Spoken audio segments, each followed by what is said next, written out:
What is going on, everybody? Hello, and welcome to On the Pipe Podcast. I'm your host, as always, Tyler Shepherdson, and today is Tuesday, September 16th, 2025 years after zero. We are coming at you live just in time for OTP Tuesday. Not sure if everything is set up right, but we're here. We're ready to chat. Big Tom is here with me this evening, and we're going to be talking to Thorn Devlin here in just a few moments. Before we do that, I want to let you guys know that we are presented by, as always, Yamaha USA. Yamaha motorcycles. See, I got the fancy Yamaha shirt on right here. They make the finest motorcycles that are available with the best suspension. Brand new 26 models. Some of them are out. Some of them are coming out. Either way, it's going to be the best bike you ever put your butt cheeks on. And we appreciate Yamaha Motors for supporting our show.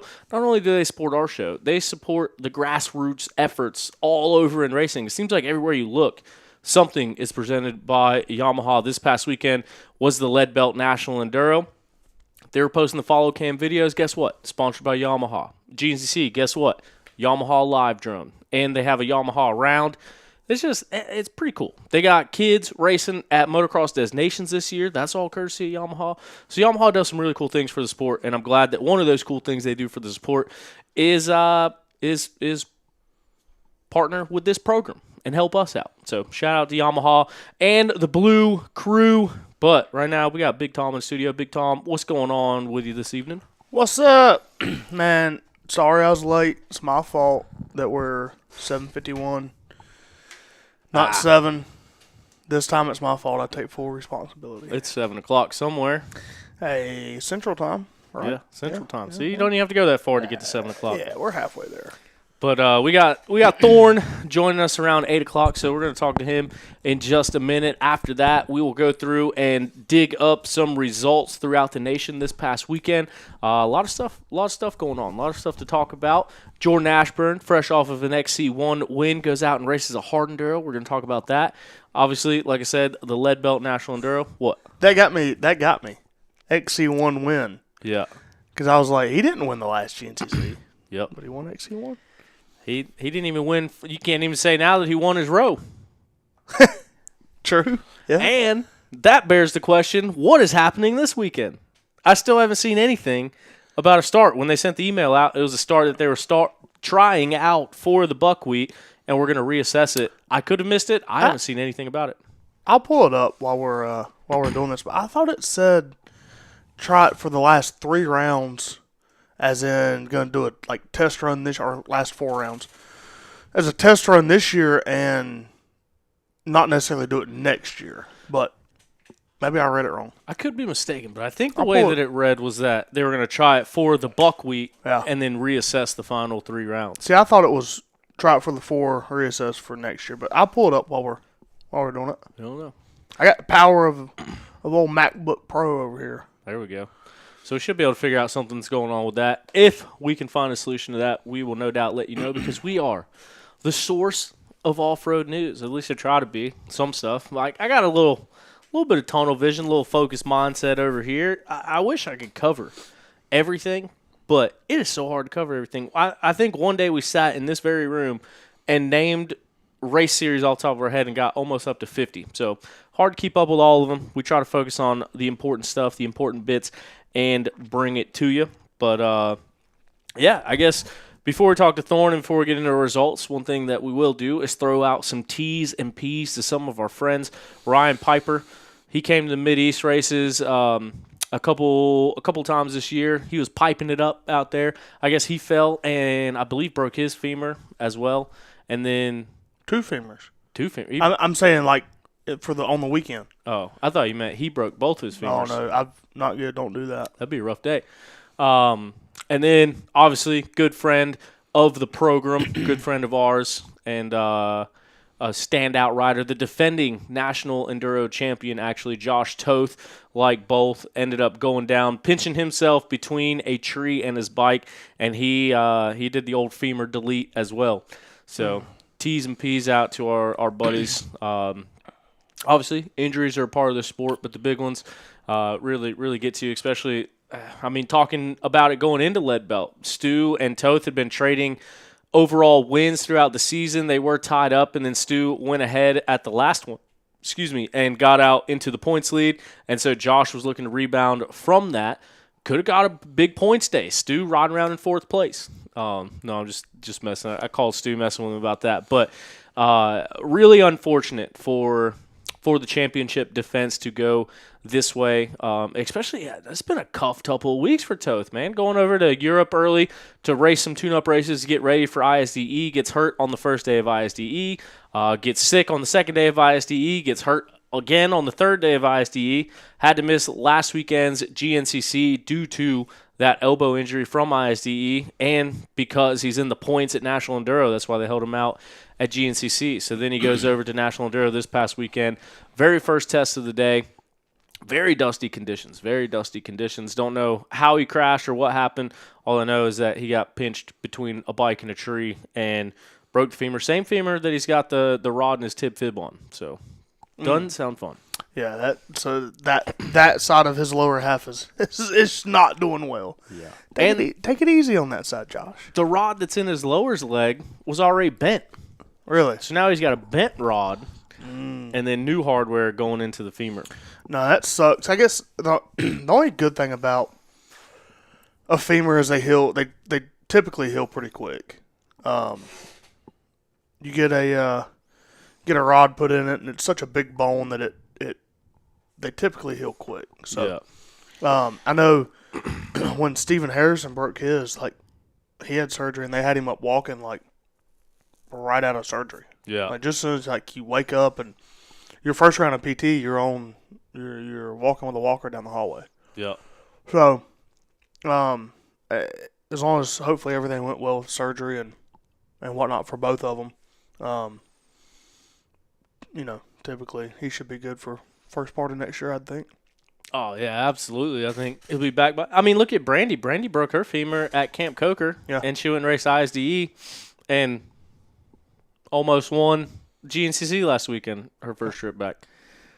Got real close. Did she win the women's overall at ISDE? Yeah.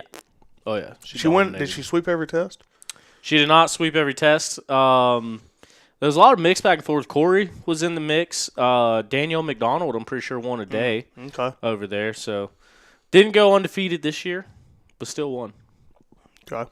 She's gnarly. Sweet. I guess if you want, you go ahead and dial that up. I got a text from Thorn saying that he is settled in and ready to chat. But yeah, so T's and P's out to those riders. Toth, like I mentioned, hopefully should be able to bounce back pretty quick from that. But man, what a bummer. I gotta click this little video camera, right? Yeah. On the phone number, not the email. Yeah. I think either one. But yeah, shout out Yamaha. Shout out you guys for being a part of OTP. Shout out Adrian Valdez. What's up, dude? Will he see me or the TV? So I did finally get it set back up.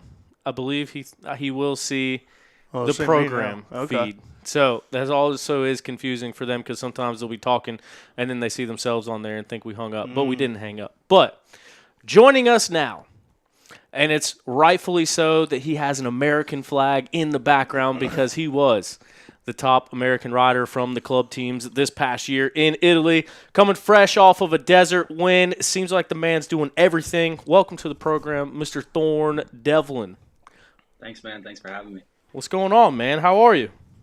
I'm tired, dude. I'm tired. I got home yesterday, flew a red eye home from Mexico, and yeah, I'm beat, dude, but all is good. Where is home? Pennsylvania. Nice. Sweet. So, and you're saying that you got home. I saw the post. You guys have won, I believe, 4 straight desert races out there now. So, 3, yep. Yeah, handling business out there. What is the past?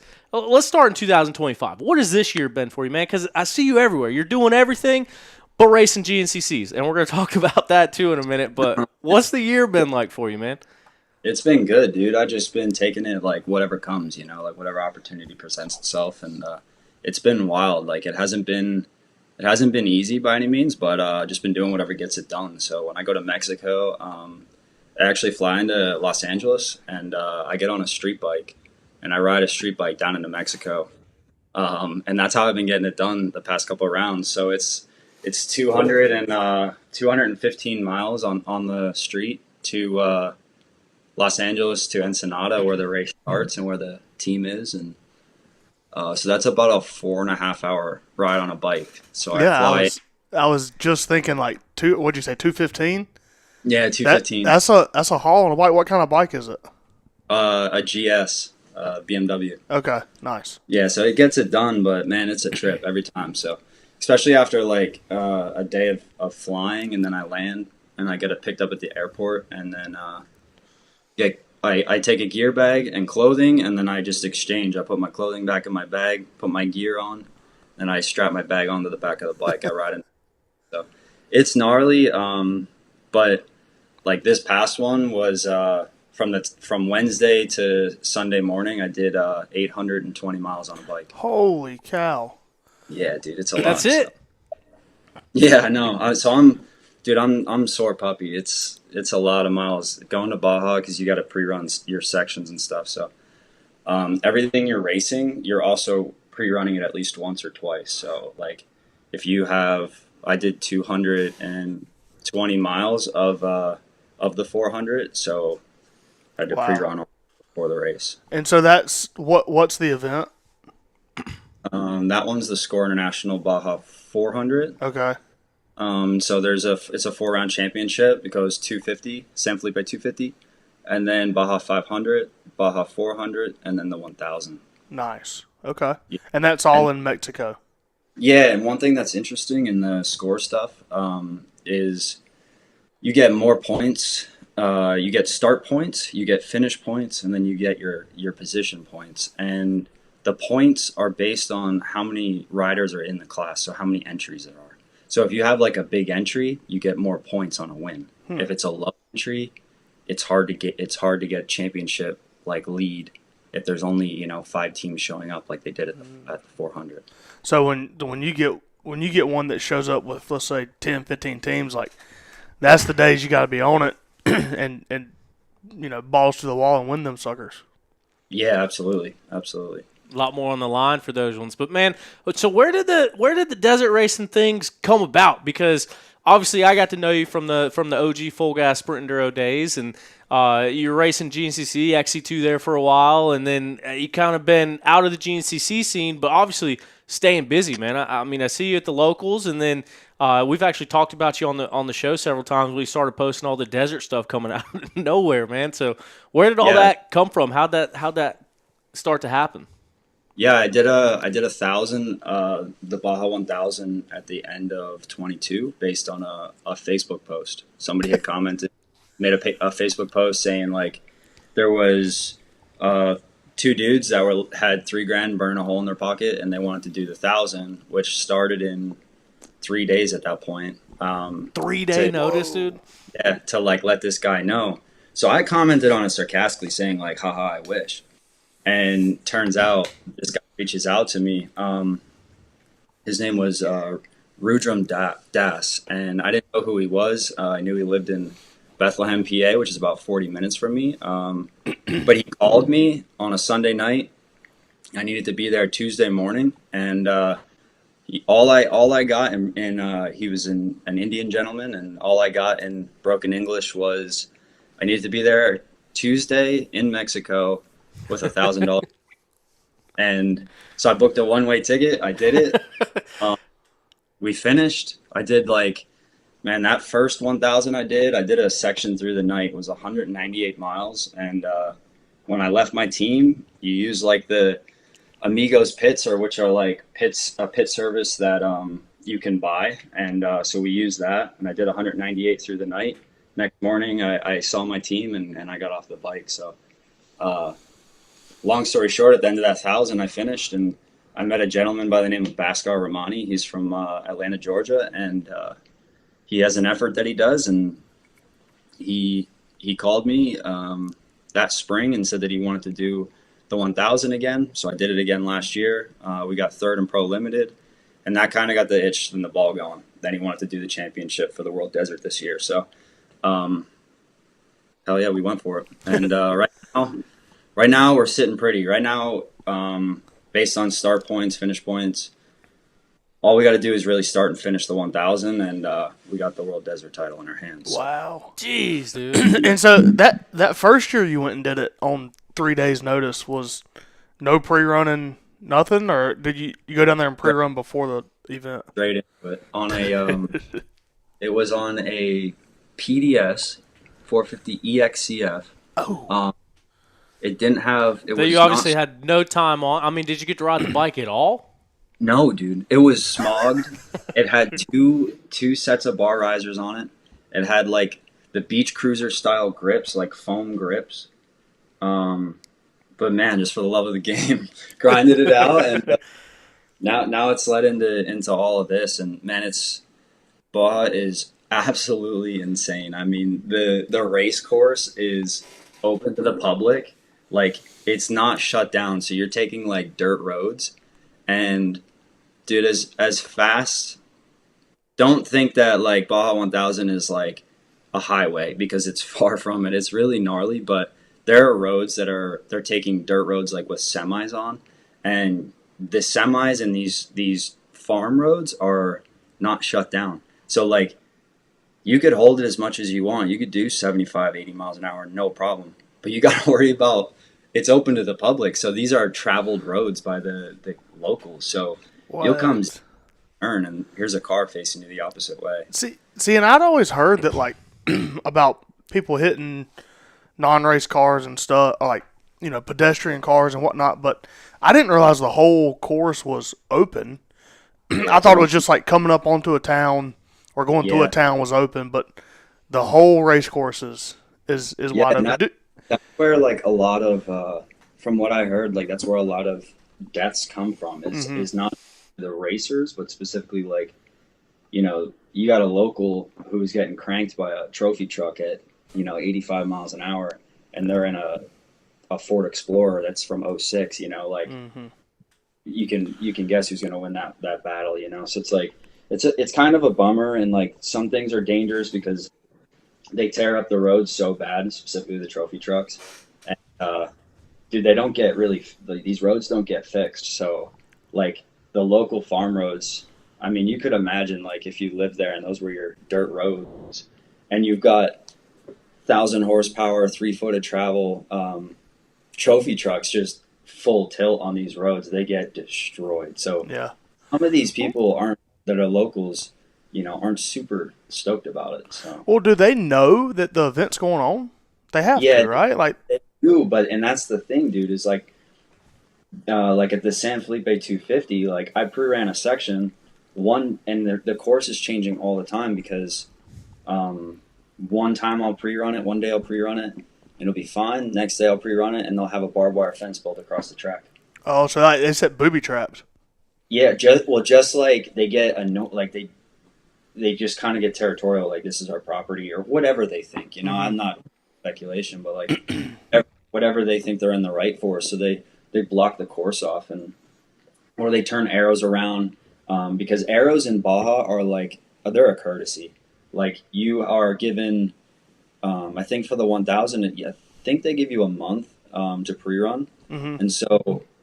These are things that you can get out there and pre-run and know your section, know where your VCPs are, which are your virtual checkpoints, and those are all mandatory. So, like, just like we used to play in MX versus ATV with, like, waypoint racing. Yeah. So imagine the same thing, and, like, if you miss a waypoint, dude, they're huge penalties. So these arrows are 100% like courtesy. So you're racing based off of following a GPS, or if you did a good pre-run and your course, then every which turn, and you don't really have to, your GPS is kind of your lifeline. But man, that's crazy. And kind of like to your point, like cities like Encinadas and like I guess places where the race starts and ends, like they probably see a big boom in their local economy because people are there spending money and kind of doing stuff. But I mean, out in the middle of nowhere in the Baja Peninsula where you guys are just racing through it, I mean, no one's stopping and eating at the restaurants or supporting the local economy in that aspect. Kind of just like you said, going through it and tearing up all the roads on the way. So I guess that's one aspect of it I didn't think of. Yeah, and they had a wild one back at the 500. A trophy truck hit what exactly what I was saying, a Ford. I think it was a Ford Explorer. There was a video of it. You could see the Explorer coming across the desert. Trophy truck was pre-running about 70, 75, and just T-boned him. Oh my God.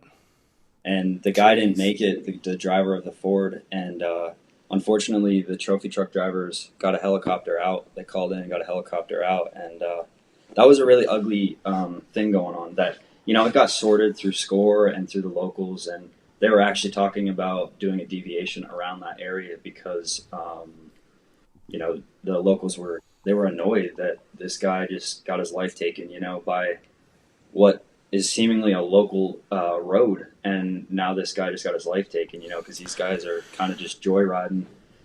It's like you can understand both sides, but it's just tough. That's the reality of it down there. But Man, and I know so. Like the Kurt Caselli Foundation was founded over something like that. I know that. I guess there was conflicting reports, but I don't want to talk about the Kurt Caselli thing because people know way more about it than I do. But the one good thing that came out of it was the Caselli Foundation, where they go through and pre-ride the course and sweep it. So, I mean, situations like that, like at junctions coming up to towns, like is there course officials or anyone there kind of directing it, or once the race starts, it kind of just is a little bit of a free for all? yeah, it's a free for all, dude. It's dog eat dog. Holy shit.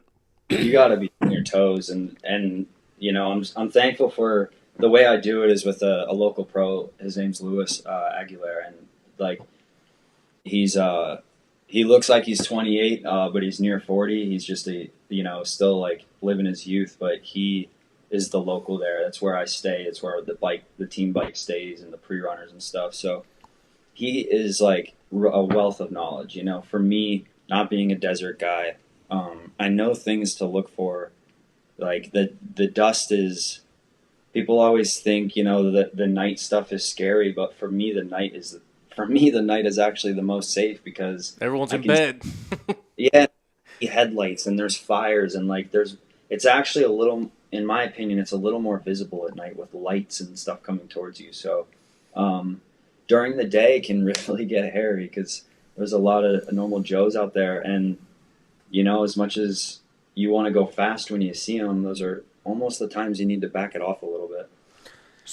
So one thing so I never realized how cowboy the whole thing is. So does SCORE just show up and say, "Hey, we're gonna run this race"? Like, I'm I don't know. I'm baffled right now, honestly. I don't know I never the knew logistics of the series as far as like what they, if they just choose a route and so deal with it. But my experience on how that country is ran is like nobody's keeping tabs on anything, dude. Like Tijuana is where you cross the border and single-handedly the most dangerous city in the world. Yeah. Their statistics are like 10 homicides a day. Wow. So like there are parts in that country that, and those could be not even factual information, but there's parts of that country that like nobody's keeping tabs on anybody or anything, so it's likely, but we download the GPS files and you go for a rip. But dude, like a typical pre-run day, my pre-run before the 400 was like a 1990 Ford Ranger manual that one of our Indian friends owns, Elias Baum. He lives in Los Angeles. And three of us get in a single cab Ranger. It's a manual, so I'm in the middle. My left leg's on the driver's side, my right leg's on the passenger side, and my Indian buddies shifting between my legs, and my buddy Lou. And we got two bikes heading in 3 hours into the desert to get dropped off. And I've done it alone. Like the last pre-run I did down there, it's Mike's Sky Ranch. It's a famous passage and super rocky, gnarly, and they usually give me that section. And yeah, like last one I did, I got dropped off 3 hours into the desert and was told like you're gonna ride 90 miles that way, follow the watch, and when you're gonna get to like a rock, they gave like you'll see power lines and like they gave me all these landmarks to look for, and then there's gonna be a guy named Mark. He's gonna be waiting there for you and he'll pick you up. And I'm like, okay. And dude, I didn't remember my boots or my gloves, so I rode 110 miles in Vans and no gloves, and got there, and I didn't have a helmet light. I just had the light that was on the bike. I got there, it was pitch black, and just did it through the desert, like, and that's like normal there. Like, it's just crazy. It's crazy stuff. Was Mark there? Mark was there. That's, dude. It's like, it's so wild because there's so many people there that it's like they always say it's like just it's Baja. Like, people just appear. It's so wild. You know, I'd like to do it. So, I wanted to ask you. So last year there was a guy that did the 1,000 that flew in. I think he's Brazilian. He flew in from somewhere. Oh, he did really good too. Bought a bike on Marketplace, rode it down to Mexico, and did the whole Baja 1,000. So like being there, doing it, seeing it, going through the stories that you were just talking about. Like, what do you think of when you hear a story like that? Ghana sounds not too far off from what you're doing. He bought it in Dude, it's like normal there, you know. Like that guy got a lot of media out of that, but like this is a normal thing, you know. Like, it's not discrediting him by any means. Like, that was freaking badass, but these are like common things. Like in Mexico, dude, there's the craziest things that you would never think of. Like, there's things you have to put into consideration, like crossing the border. Man, like the locals in TJ or Tijuana, like they purposely don't wash their vehicles because they leave them dusty because there's this thing called blind muling. And so if they know you're a frequent flyer to the U.S. to go there and work in California, they'll plant drugs on the car with an air tag, and then they let that person drive it across the border. And then when it gets to work, they nab it and they steal it. So like these people leave their cars dirty so that, you know, they could see in the morning like, oh, there's a bunch of fingerprints or, you know, stuff like that. And this is like things you have to consider into your travel. Like if you're going to rent a car, and a lot of these car companies don't allow you to drive them down into Mexico. So like I've done it before where I've rented a car and just taken it down with no insurance. And like, that's the worst thing you could ever do. But like, you got to get it done. You know? Like, what? So is that why you ride the GS down there and back now, or what? yeah, it's way faster, way cheaper. And like, it's legal in California to lane split. So you could just cut up between the cars and get down in there, especially when you're getting to the borderline. Dude, you could wait in that borderline for 3 hours. So, like, on the bike, I just roll up the side. It's legal to do it, so I just, you know. Except this time I almost went to prison because I went. I wear my AirPods and I had my handlebars, and I followed the GPS and I got to the right side of the borderline. I thought, like, man, I'm usually on the far left, and like. Basically, the border is just like 40, 50 toll booths, and just like the toll booths would say, easy pass or cash only. This said something over on the far left in green. I couldn't read it, and then in front of me it said Sentry only, like SENTRI only. So I'm asking Siri, like, can you translate this? Like, what does this mean? Siri couldn't get it figured out, so it's like, whatever. I'm just gonna send it. So I go up there and hand the guy my passport, and he turns to me. And he's like, you got a Sentry pass? I was like, no. He had the biggest like look of disgust on his face. Turns out Sentry pass is like TSA pre-check essentially, so you're a trusted traveler. So he says I have to send you to secondary, which means I'm getting searched. Yeah. So, and the BMW isn't actually mine; it's my Indian friend Elias's. So I'm like, oh god, dude! Like I don't even have a motorcycle license. So I'm like, here we go. Dude. I'm going to prison. Like, this is it. This isn't even my bike. I'm going to have to explain this. I pulled up, was like, good morning. And all they said was, open everything up. So they gave me the rundown. And then turns out if you get 3 strikes going to the Sentry lane, third strike is a $5,000 fine. So and I'll never go to the Sentry lane again. Well, now if you're ever in a hurry, you know you got at least one more. I was thinking that, actually. I was like, that's probably why I do it. Then don't tempt it after that. But, no, man, it's cool that you're down there and doing well. Like, leading the points, winning races, going back and forth. And so, obviously, not a bunch of high desert, low desert up in the Pennsylvania region. At least not last time that I was up there. But now you're going and racing these things. Is your only training when you're in Mexico? Like, is there anything that you're doing to kind of cross train for desert racing, or is it kind of just show up and show up to the start line and go? It's nothing is like the desert, obviously, but like at home, I run the power lines. So I run the power lines maybe 30, 40 miles out, which I'm fortunate to be able to do so.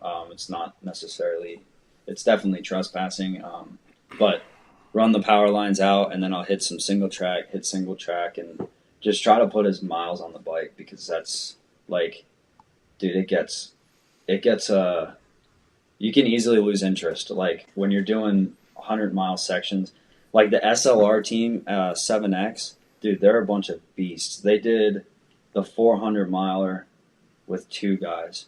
Tyler Lynn got on the bike. He did 200 miles, handed off to Carter Klein. He did the other 200, called it a day. Won that.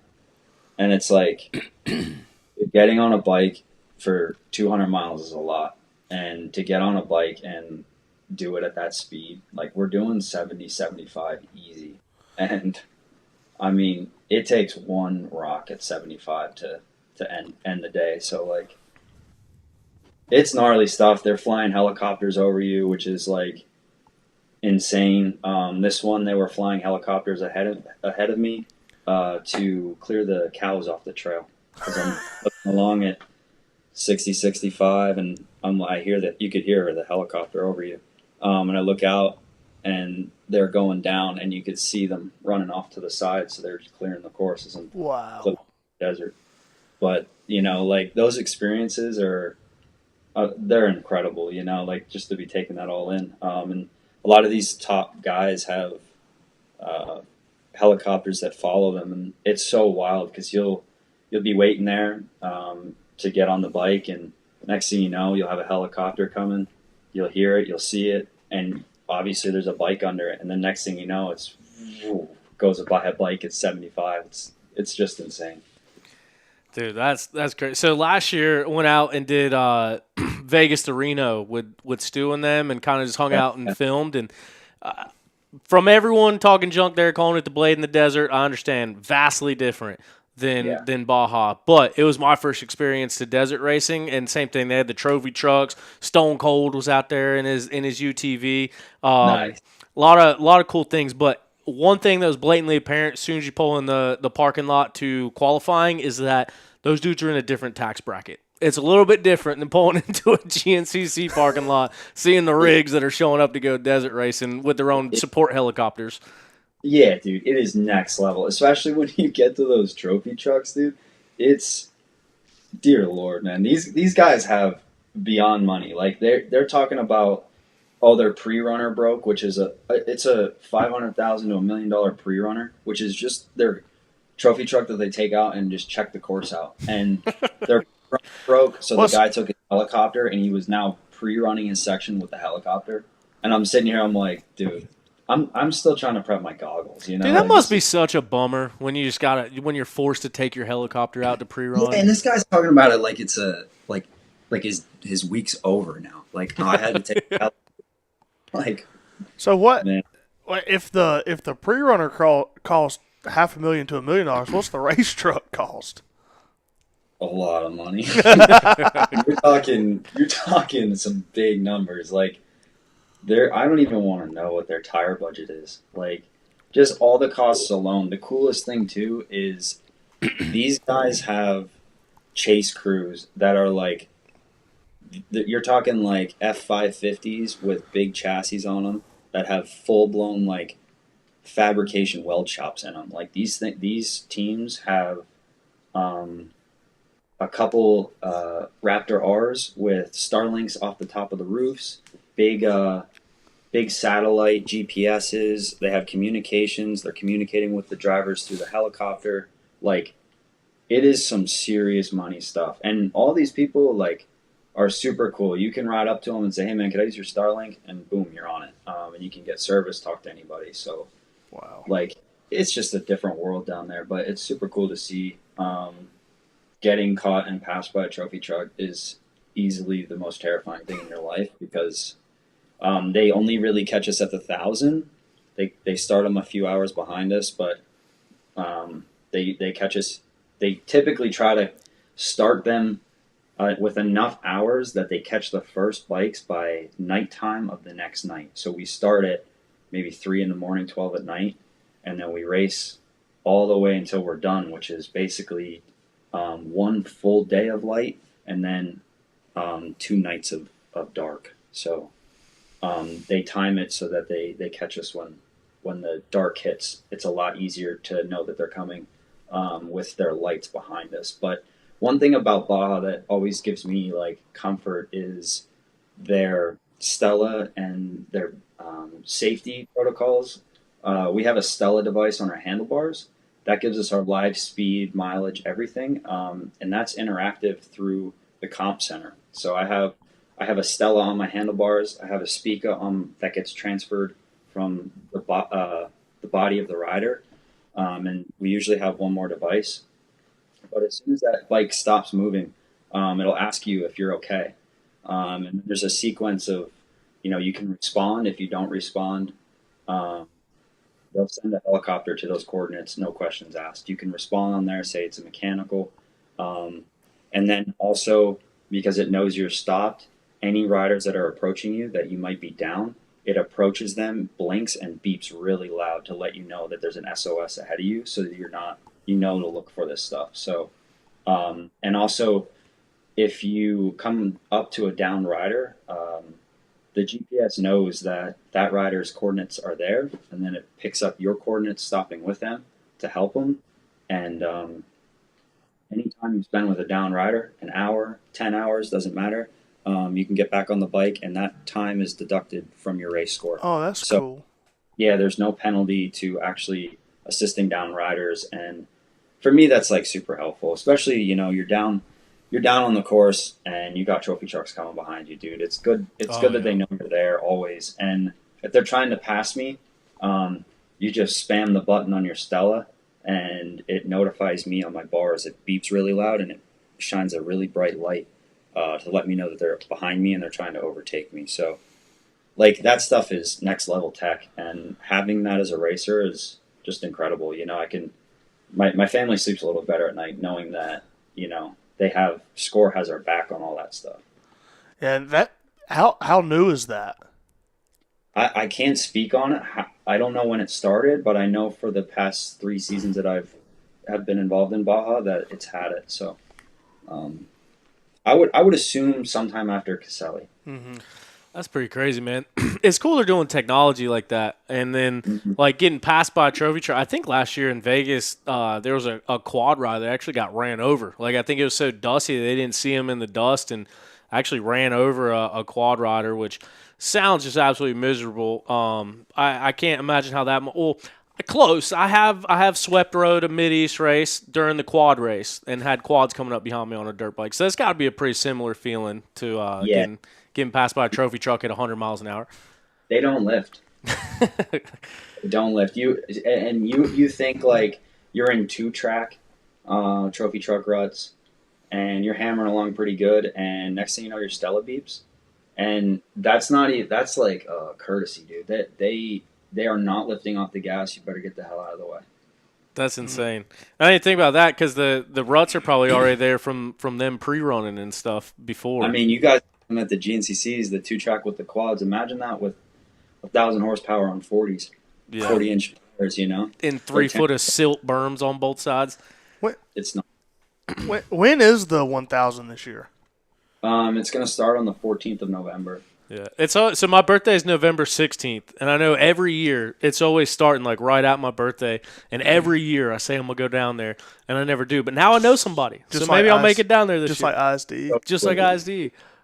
It's so doable, and like I tell so many people to do it. Like the flights from, especially where y'all live, like the flights from Atlanta, Georgia to like San Diego's closest to the border. That's usually my choice. But LAX is typically cheaper, so if you fly from Atlanta to LAX round trip, dude, I've done it for like $300. So yeah, and then once you get into Mexico, dude, it's pennies on the dime for tacos and stuff. So dang, I have to try to get down there sometime. But man, you get a rental car You drive it through the desert first, get it dirty, Yeah. then go across the border. Yes, sir. Kind of the age-old question, like you rather be leading or following? Like talking about these towns and talking about or like people in these towns, like going about their day-to-day life. Like obviously the bikes are getting to all these places first. Do you think it's an advantage or more or less scary being the first one there? Because at one time or on one side, they're probably unassuming, don't even realize it's going on. But then again, I don't know. What's it like being the first one to them? It's a 50-50 split in my mind because if you get 2-3 bikes ahead of you, then they're obviously like alarming the locals. Okay, there's 1 bike, 2 bikes, like they're kind of breaking the pack essentially. But at the same time, back where I'm at, not where I'm at, but like if you get back a little bit further, 2-3 bikes, dude, you're eating a lot of dust, and it is so dangerous. Like you can sit behind a rider, half a mile behind them, and just cannot pass him because you're hitting a wall of dust. And the amount of risk it takes to fight through that wall to then make the pass is crazy. Because if they're doing even 50 miles an hour, that means you got to do 55 through blind dust. You don't know if there's a car coming or not, or what is even on the trail. So I don't know. It's. I think each one has their own risk, in my opinion. So when you're on a motorcycle, are you able to spam that button and kind of alert other bikes that you're trying to pass and that you've caught them and trying to get them around them, or they probably just don't even 70 care? mile an hour through trophy truck ruts, one-handed, just spamming that button. Let's see it, T-Ship. Yeah. Crank down on that stabilizer and just spam the button. Like you see, there's this company that they're making a hydration pack that has right off the handlebar where the starter button would be, and it has a water pump into the pack, and it sprays the water out. And like it seems so like, why just reach and grab your Camelback, but these guys, like, dude, that little bit from the handlebar here to your mouth and back it could end your life at 75 miles an hour.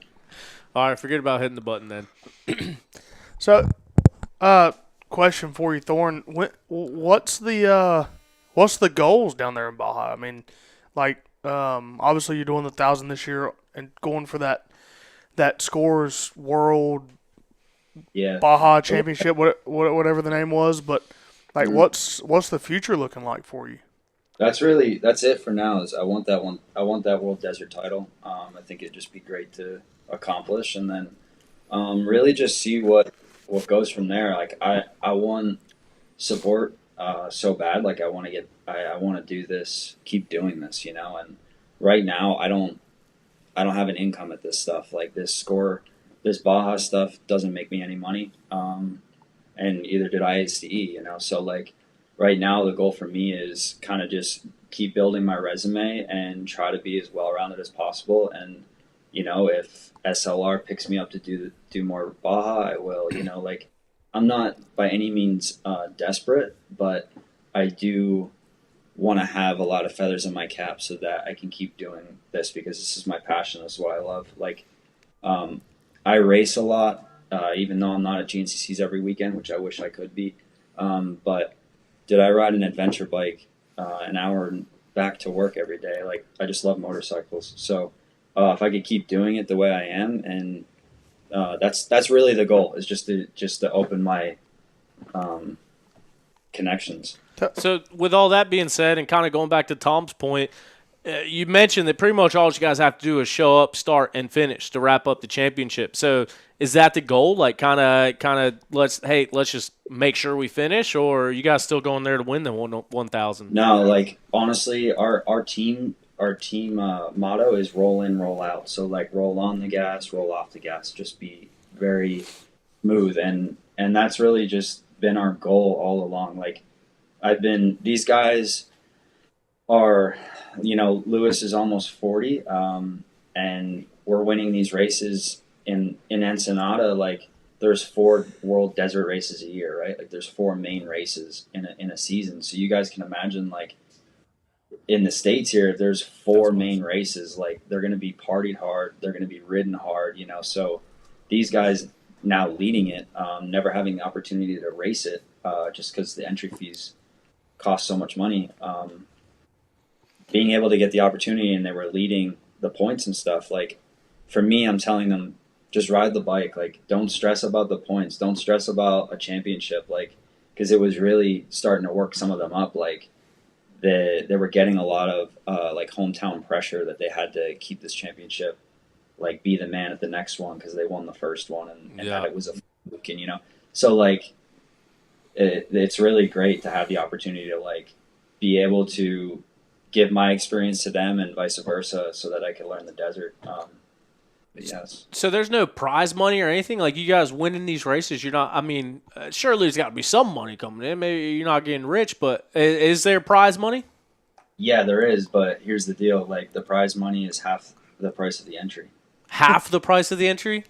Yeah, the entry fee, don't quote me on this. I think the entry fees are like $4,500 for the 1,000.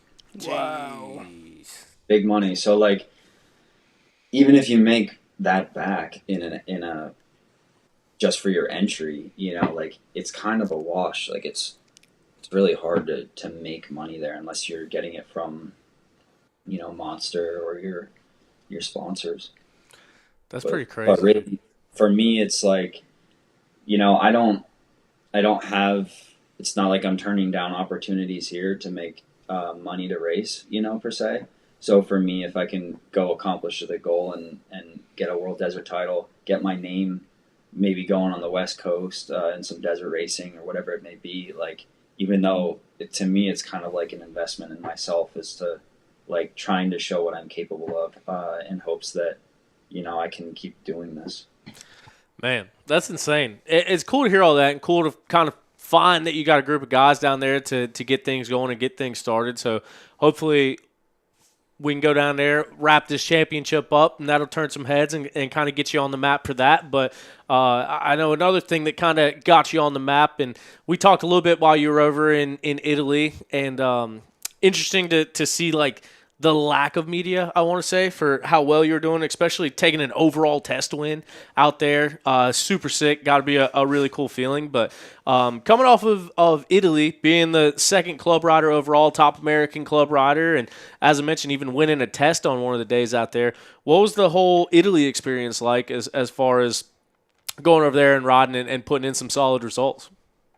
Yeah, dude, thank you. It was sick.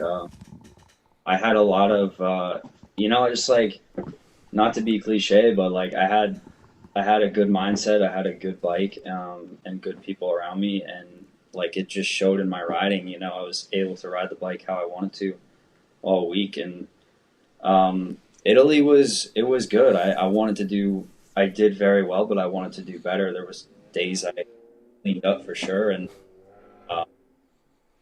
yeah, dude, I want to go back so bad. Like if I could, I was saying like, when on our way home from Italy, like, man, if I could do that again in even a month or like in 2 weeks, I would love the opportunity to, like, whether that would be a GP or, just anything, because that style of racing is right up my alley, and I struggle with, I want to do GNCC, and a lot of people ask me why I don't do it. It's just, I simply just can't afford it. It's just what it comes down to, and I would love the opportunity to, but it's, in my opinion, it's kind of just a bummer that I have to be all in at GNCC to see support, especially when we go to world stage races like that. And that's what they race there, like they don't even really do much endurance racing other than hard enduro. Yeah. So, I mean, what have you tried to, I know rides right now in GNCC are so weird, man. I mean, there's so many people that don't have rides. There's so many people that are losing rides. Like it's really an interesting dynamic right now as far as team support and team impacts go at the GNCC series. But I mean, have you explored any avenues? Like if a ride became available, like a salary to go race GNCCs, is that something that you want to do, or have you kind of found more of a focus in doing a little bit of everything that you've been doing? Absolutely, dude.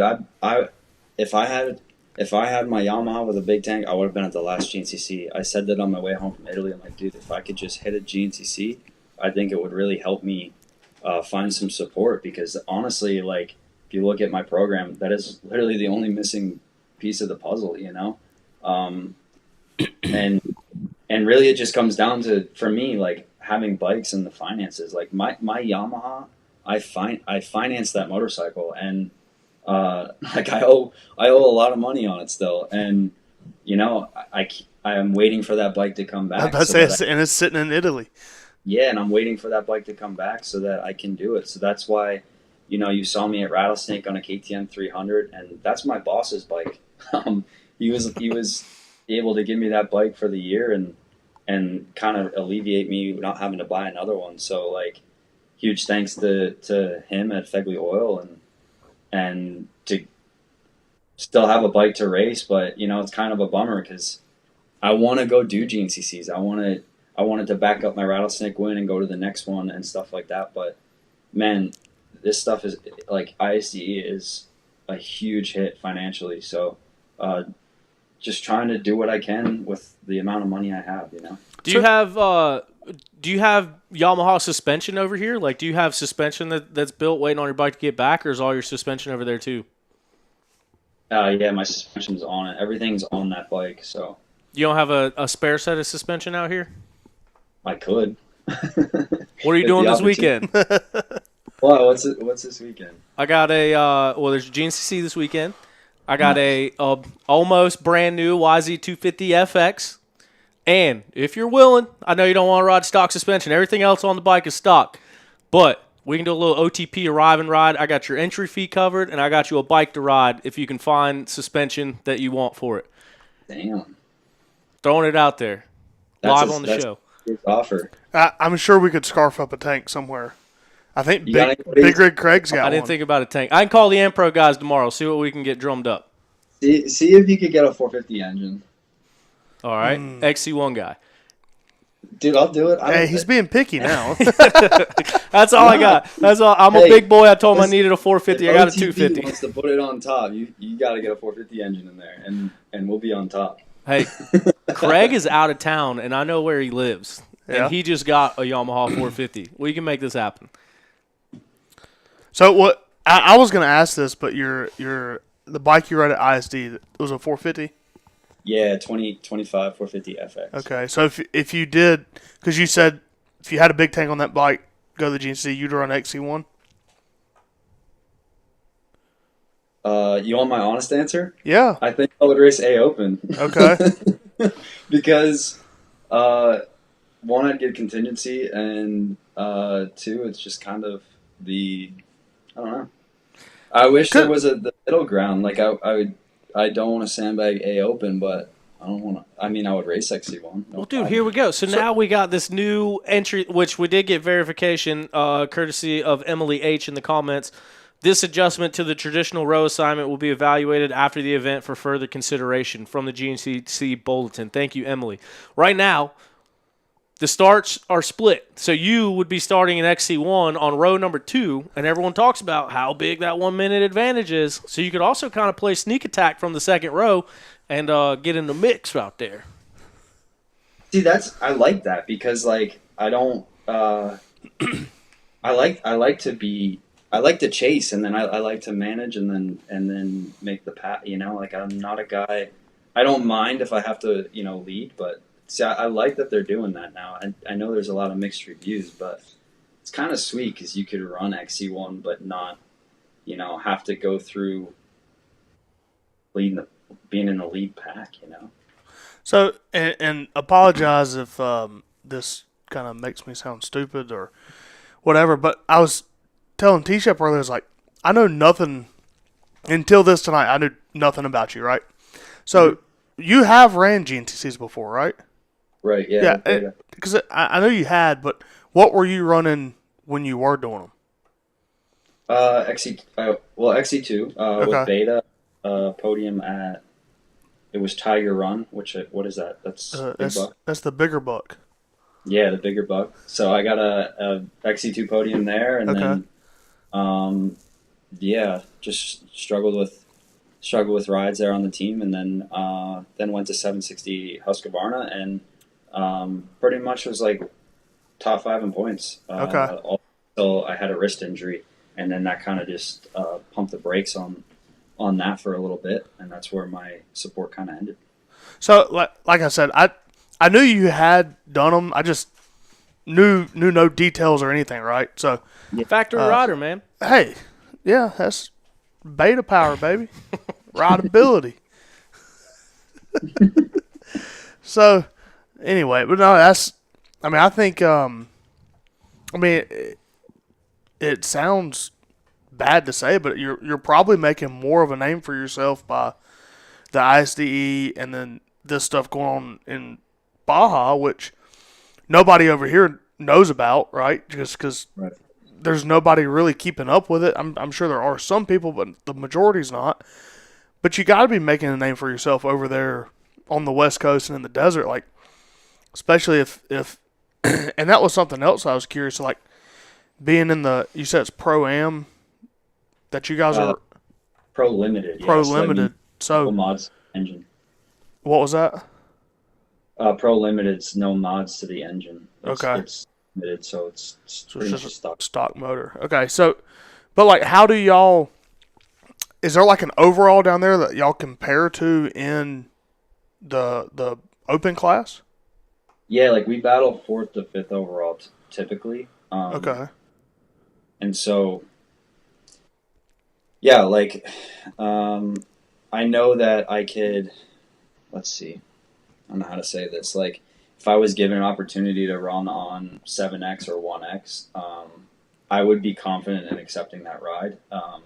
Just with how I can navigate and my speed is good there. So it's challenging because you have to imagine, like a typical 24-hour race, say like they do in Alabama and New York and stuff. It's hard to gather a team that can finish and not break the bike, and also be like, if you have 4 guys that are really hard on a bike, like obviously your chances are low of winning. So for us, like typically I start the race, I get the middle part of the race, and then I end the race for our team. And sometimes, the last 2 rounds, I hand the bike off with a decent little bit of lead.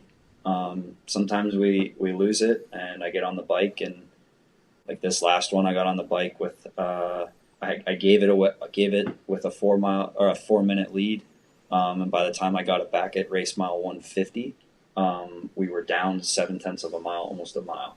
So then I make that gap back up. I put another 4 minutes back on the guy, and I hand the bike off. So like those 7X guys are very, very fast. Don't get me wrong, but they're also very consistent pro riders. So that's where like the difference really happens. If that makes sense. That's interesting. I mean, surely like especially if y'all go down to the 1,000 and have a good showing, like shoot, I'd be going knocking on every door you could. Yeah, absolutely, dude. I mean, and honestly, like I feel like it's I talk to myself all the time, like, dude, something has to give, like I tell myself that in a good way, like something's got to give, like I just keep doing my thing, and when I'm deserving of it, something will fall into my lap, and I just try to keep doing my thing. how old are you, Thorn? I'm 28. Okay. I'm getting old. Yeah, well, and it's 28's really not that old. I mean, I feel like, I feel like some of those, or at least the way it seems, is the Baja stuff and the desert stuff. Like, it seems like those guys are old, not old, but older. And so, I'm sure if you get into it and you start talking to them, they might not have got their break until they were pushing 30 either. Right. So, and one thing I was thinking about this, like, I'm sure Mason Simmons, and yeah.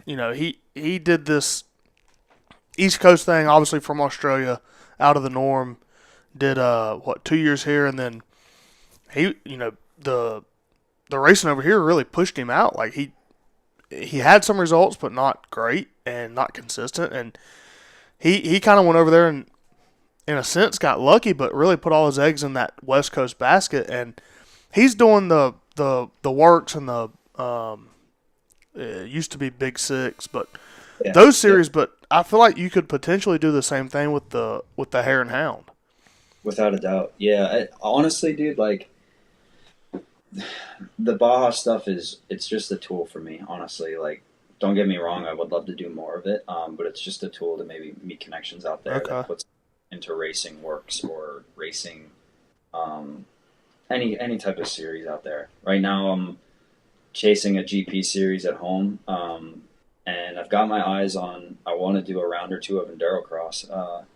It's just my kind of style, and like I said, just try to touch everything I can, and if it's meant to be, it'll happen. It sounds like we need to figure out how to get you on the Ryan Sipes, Josh Toth program where you just are. Yeah, Josh Toth. Yeah, touching everything, right? It's awesome. Those guys are they're killing it.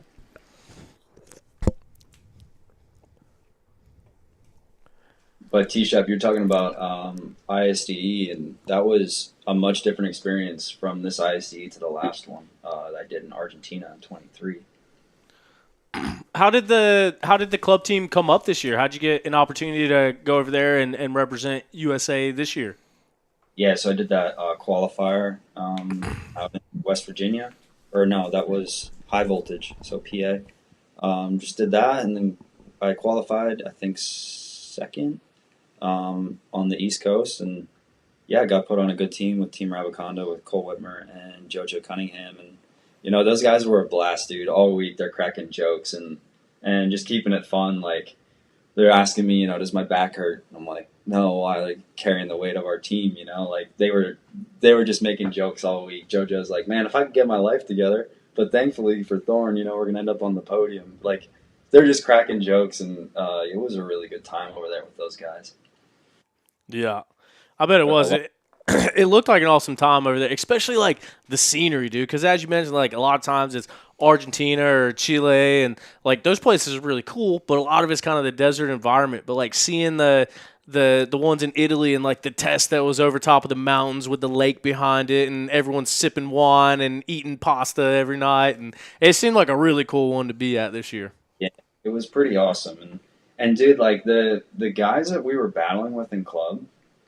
These guys are multi-time world champions. Like they were actually the guy who won the club overall told me that he was actually supposed to be on the world team, and the federation told him like a week before the race that they weren't taking him because of a pre-existing shoulder injury he had, and not something he was currently fighting. It was just an injury, maybe a shoulder that pops out or something. And doesn't every dirt bike rider have a pre-existing shoulder injury?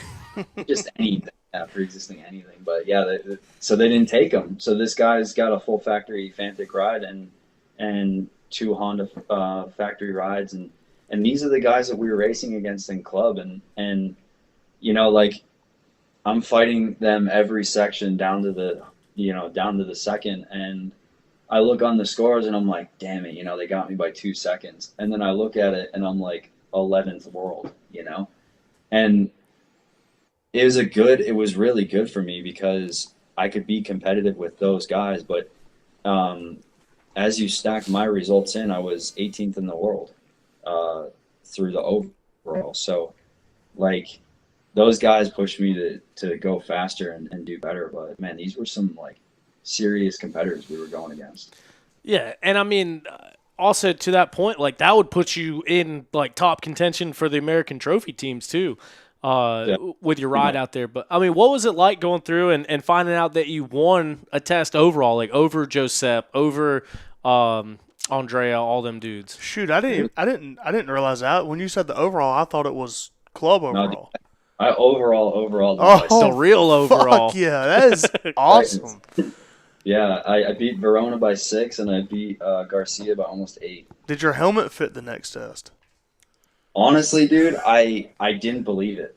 I like no chance. Matt Chamblin, and I'm sorry, I can never remember the other guy's names. My apology, but they were hyping me up all week. They were awesome, and I came out and they're like, I saw their eyes light up. They start jumping up and down, and won that section. In my head, I'm like, okay, like I won.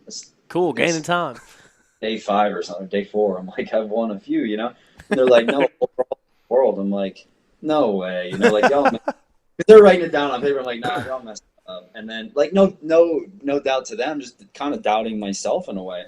Like, there's no way. Like the financed Yamaha 450 FX, completely stock, uh, just beat like Verona and Garcia, you know, and you know the conditions changed, you know, throughout the course. A lot of people, like some people had some things to say, you know, how much ribbon did you have on your bike, and the course they did it, and maybe it was, you know, but all week, first day I started, I was bike 500. So on day 1, when they were hitting that fresh grass track, I'm hitting braking bumps, you know. So you do this, and I got my win. I was pretty happy. So what day was that? That was like day 4. My best leading up to that was top 5 in the quarry pit. Um, I was I was doing good in that specific section for some reason. You got a cat jumping on your computer or something right now? It's a freaking fly, man. Oh, sorry. I didn't mean to interrupt you. I was like, what in the world is that? That's funny. Yeah, but yeah, I had a 5th overall in that section. That was my section that I was like, can't wait to get back to, just so I could get some time on the other guys. Because I was this one section on day 1 and 2. I was the last. It was section 3 and 6, and my just life would fall apart every time I would do that specific section for the 2 days. It's that Blue Crew power, baby. It shows you the damn stock YZ 450 FX good enough to beat anybody in the world on any given day. And I 100% agree. You just got to get that baby to pass sound test. You got to crack to her. Yeah. You'll have that on those big jobs, but man, dude, that's got to be an unreal feeling. And Matt, I think he's been in the comments on here, and I'm sure he's listening along. So I'm sure he's reliving that test win for you too right now. Yeah, man, he was. Those guys are awesome. Like all those guys out running Chase and stuff are so rad. Like they're the life of it, you know. Like you're riding so much, and those guys are just they're out there standing waiting for you, and they're just bringing it in, and that's so important. Heck yeah. Well, man, I don't want to take up too much of your time. Really appreciate you taking the time to chat. It's cool, damn, seeing you and talking with you a little bit. It's been a while since I've seen you around at the races, but the other thing that I want to put up is I don't think you've ever missed an Instagram post without what is right there on your shirt. 21-day WIPA. Every time we talk about it, it's like the first question that comes up is, what does that mean? So we're going to hear it straight from the horse's mouth. What is the origin? And I think you even jumped in the comments one week and was telling us about it, or someone did. But what's the origin story? It's not that exciting. I hate to tell you. So 2017. 2017, I had a good ride at Rattlesnake. I got 3rd overall. And then I was actually signed up to go to nursing school. And long story short, Alan had called me from Enduro Engineering, and had an opportunity at a ride, and so I had to go to the next round and back it up. So at that point in my life, it was a pivotal moment to like, do I do nursing school or do I continue doing what I've chased my whole life? So loaded up the van, went to school, signed out. I'm not doing these classes, drove to Ohio. Did the Ohio race and landed my contract. And then so that winter I went down to Georgia to Aaron Baldwin's house. And he put me up in his house up above his garage. And we were out to dinner one night and with him, his wife, and his 2 daughters. And we joked about like I needed my own hashtag, right? Like because at the time I had to make 2 posts a week on Enduro Engineering's Instagram page. And so I wanted to do something specific that was like, if I had if I was ever in that position where I was making these posts and not specifically on my account, I wanted to be able to like hashtag them and tag it to me. Like that's like my signature. I did that, you know. And so we joked like about all these names or whatever. And so then I was like, oh man, now I've been down in Georgia for like a month and a half training, and I said sarcastically like, oh man, it's like 20 days until the first national. I better get training. And this poor guy's wife was just she was sweet as pie, and she said, oh my gosh, I have the perfect thing. it's 20 days, I have 21-day fix, which is like this jazzercise exercise. And I didn't have the heart to say like I'm kidding, you know. It's just like, oh yeah, like, you know, I'm young. I'm like not speaking up for myself. I'm like, yeah, we can do it.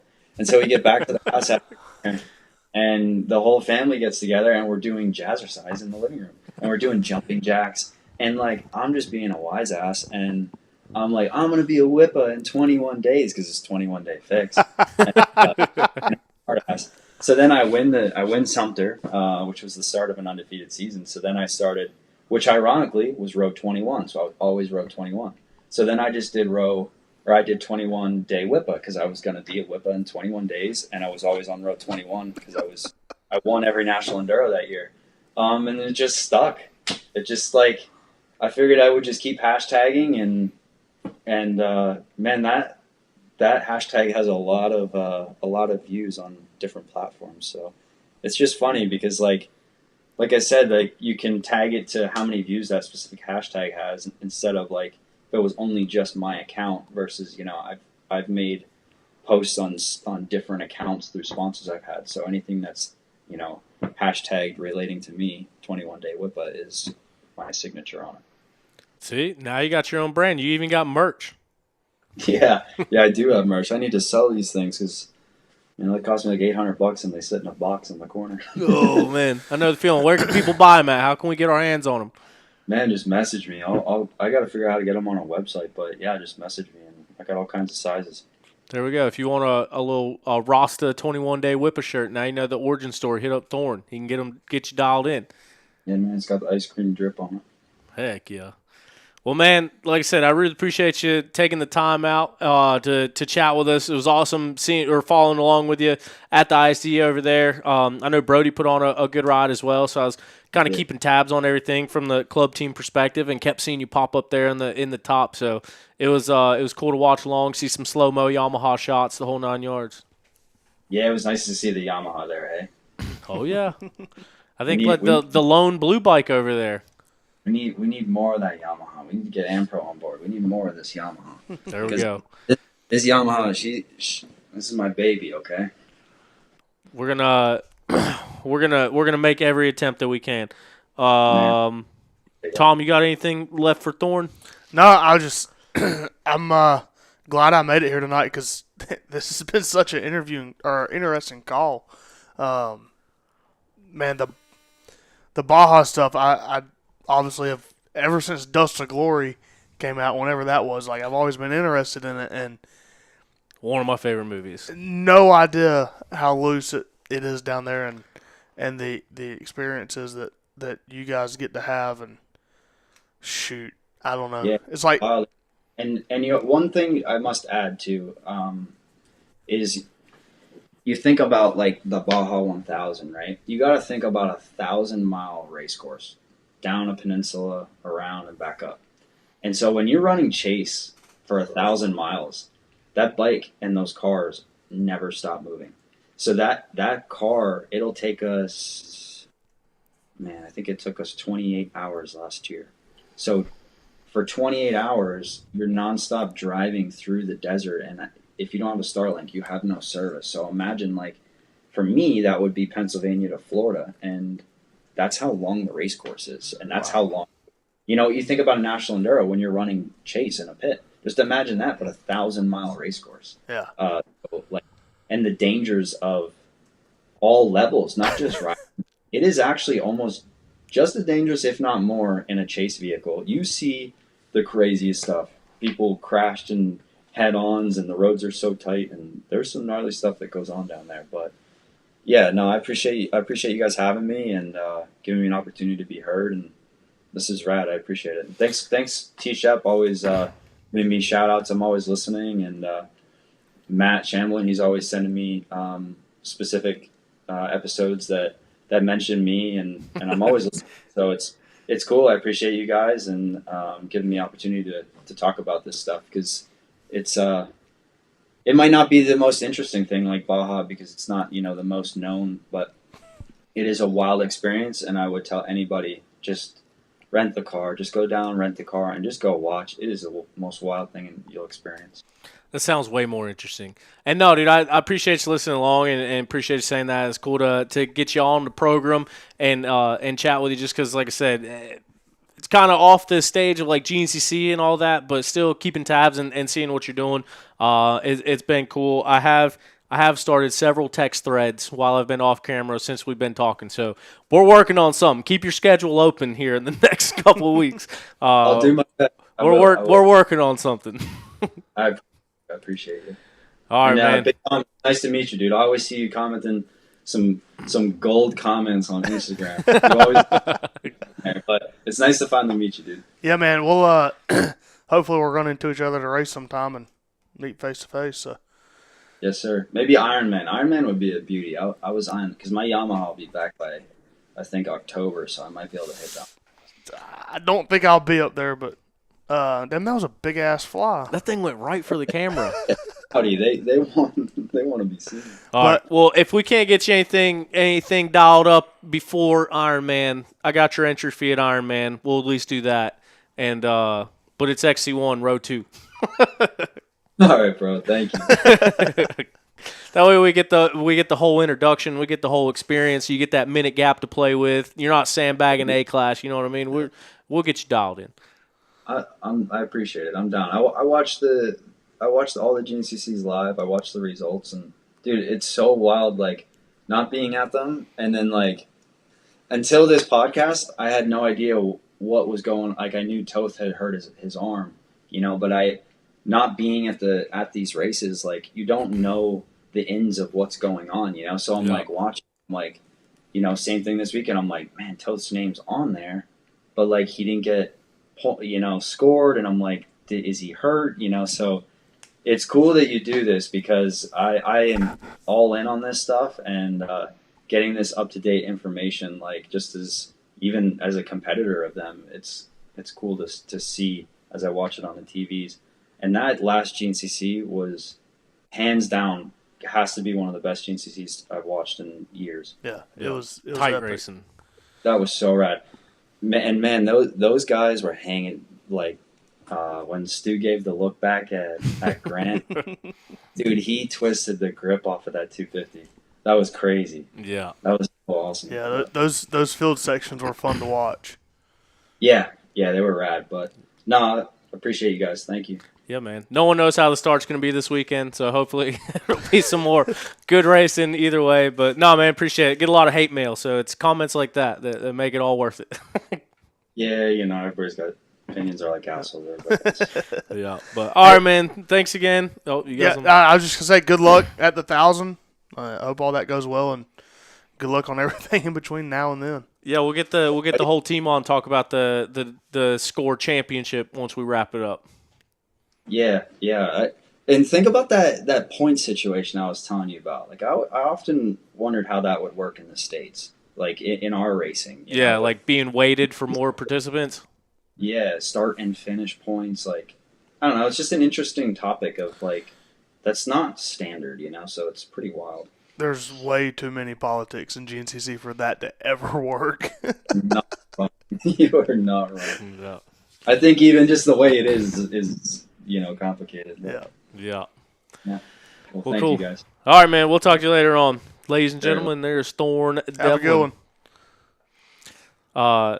Really cool conversation. It was cool to get him on. I know we talked about it several times, so it was cool to get him on and hear about some of that stuff. I'm mind blown at Baja. I want to go so bad. Yeah. Like, I've always... It'll probably never happen, but I've always in the back of my head like, dude, it'd be so badass to throw together a team and just go give it a go. But I don't know if I'm terrified after hearing all that or more intrigued because I don't know. I just that would be badass, dude. Same thing. Ever since watching Dust to Glory, there in Iron Man, it. So I wanted to bring this up, but it kind of got busy. The guy that you brought up that Iron Man'd it last year, that bought the bike, rode it down there. Am I right? Didn't he buy that bike in like Colorado or like Northern California or somewhere and had to ride it a long ass way down there? did the 1,000 and then rode it home on the same tire? I mean, that was, almost a year ago, so it's like, I don't remember it right off the rip, but it seems like that deal was like that. The way I remember it, I do remember it being something similar to that. Sorry, I'm getting notifications that the YouTube stream is messing up and it might get canceled, so I'm just trying to make sure, trying to see what we got going on over here. But yeah, that is a part of it. So I actually reached out to that guy and I talked to him quite a bit, and I wanted to get him on the show, and I think he got inundated with a lot of media requests after that, and so I wasn't able to get him on. But yeah, I do believe that it was somewhere where like he had to ride it quite a long way to get down there to get to the race, and then like had zip ties on the rim, holding the tire onto the rim, and like barely made it through, but he made it. Yeah. If anyone's out there in YouTube land, let me know what you're seeing right now. It's really laggy on here, but I don't know if that's because we're all hooked up.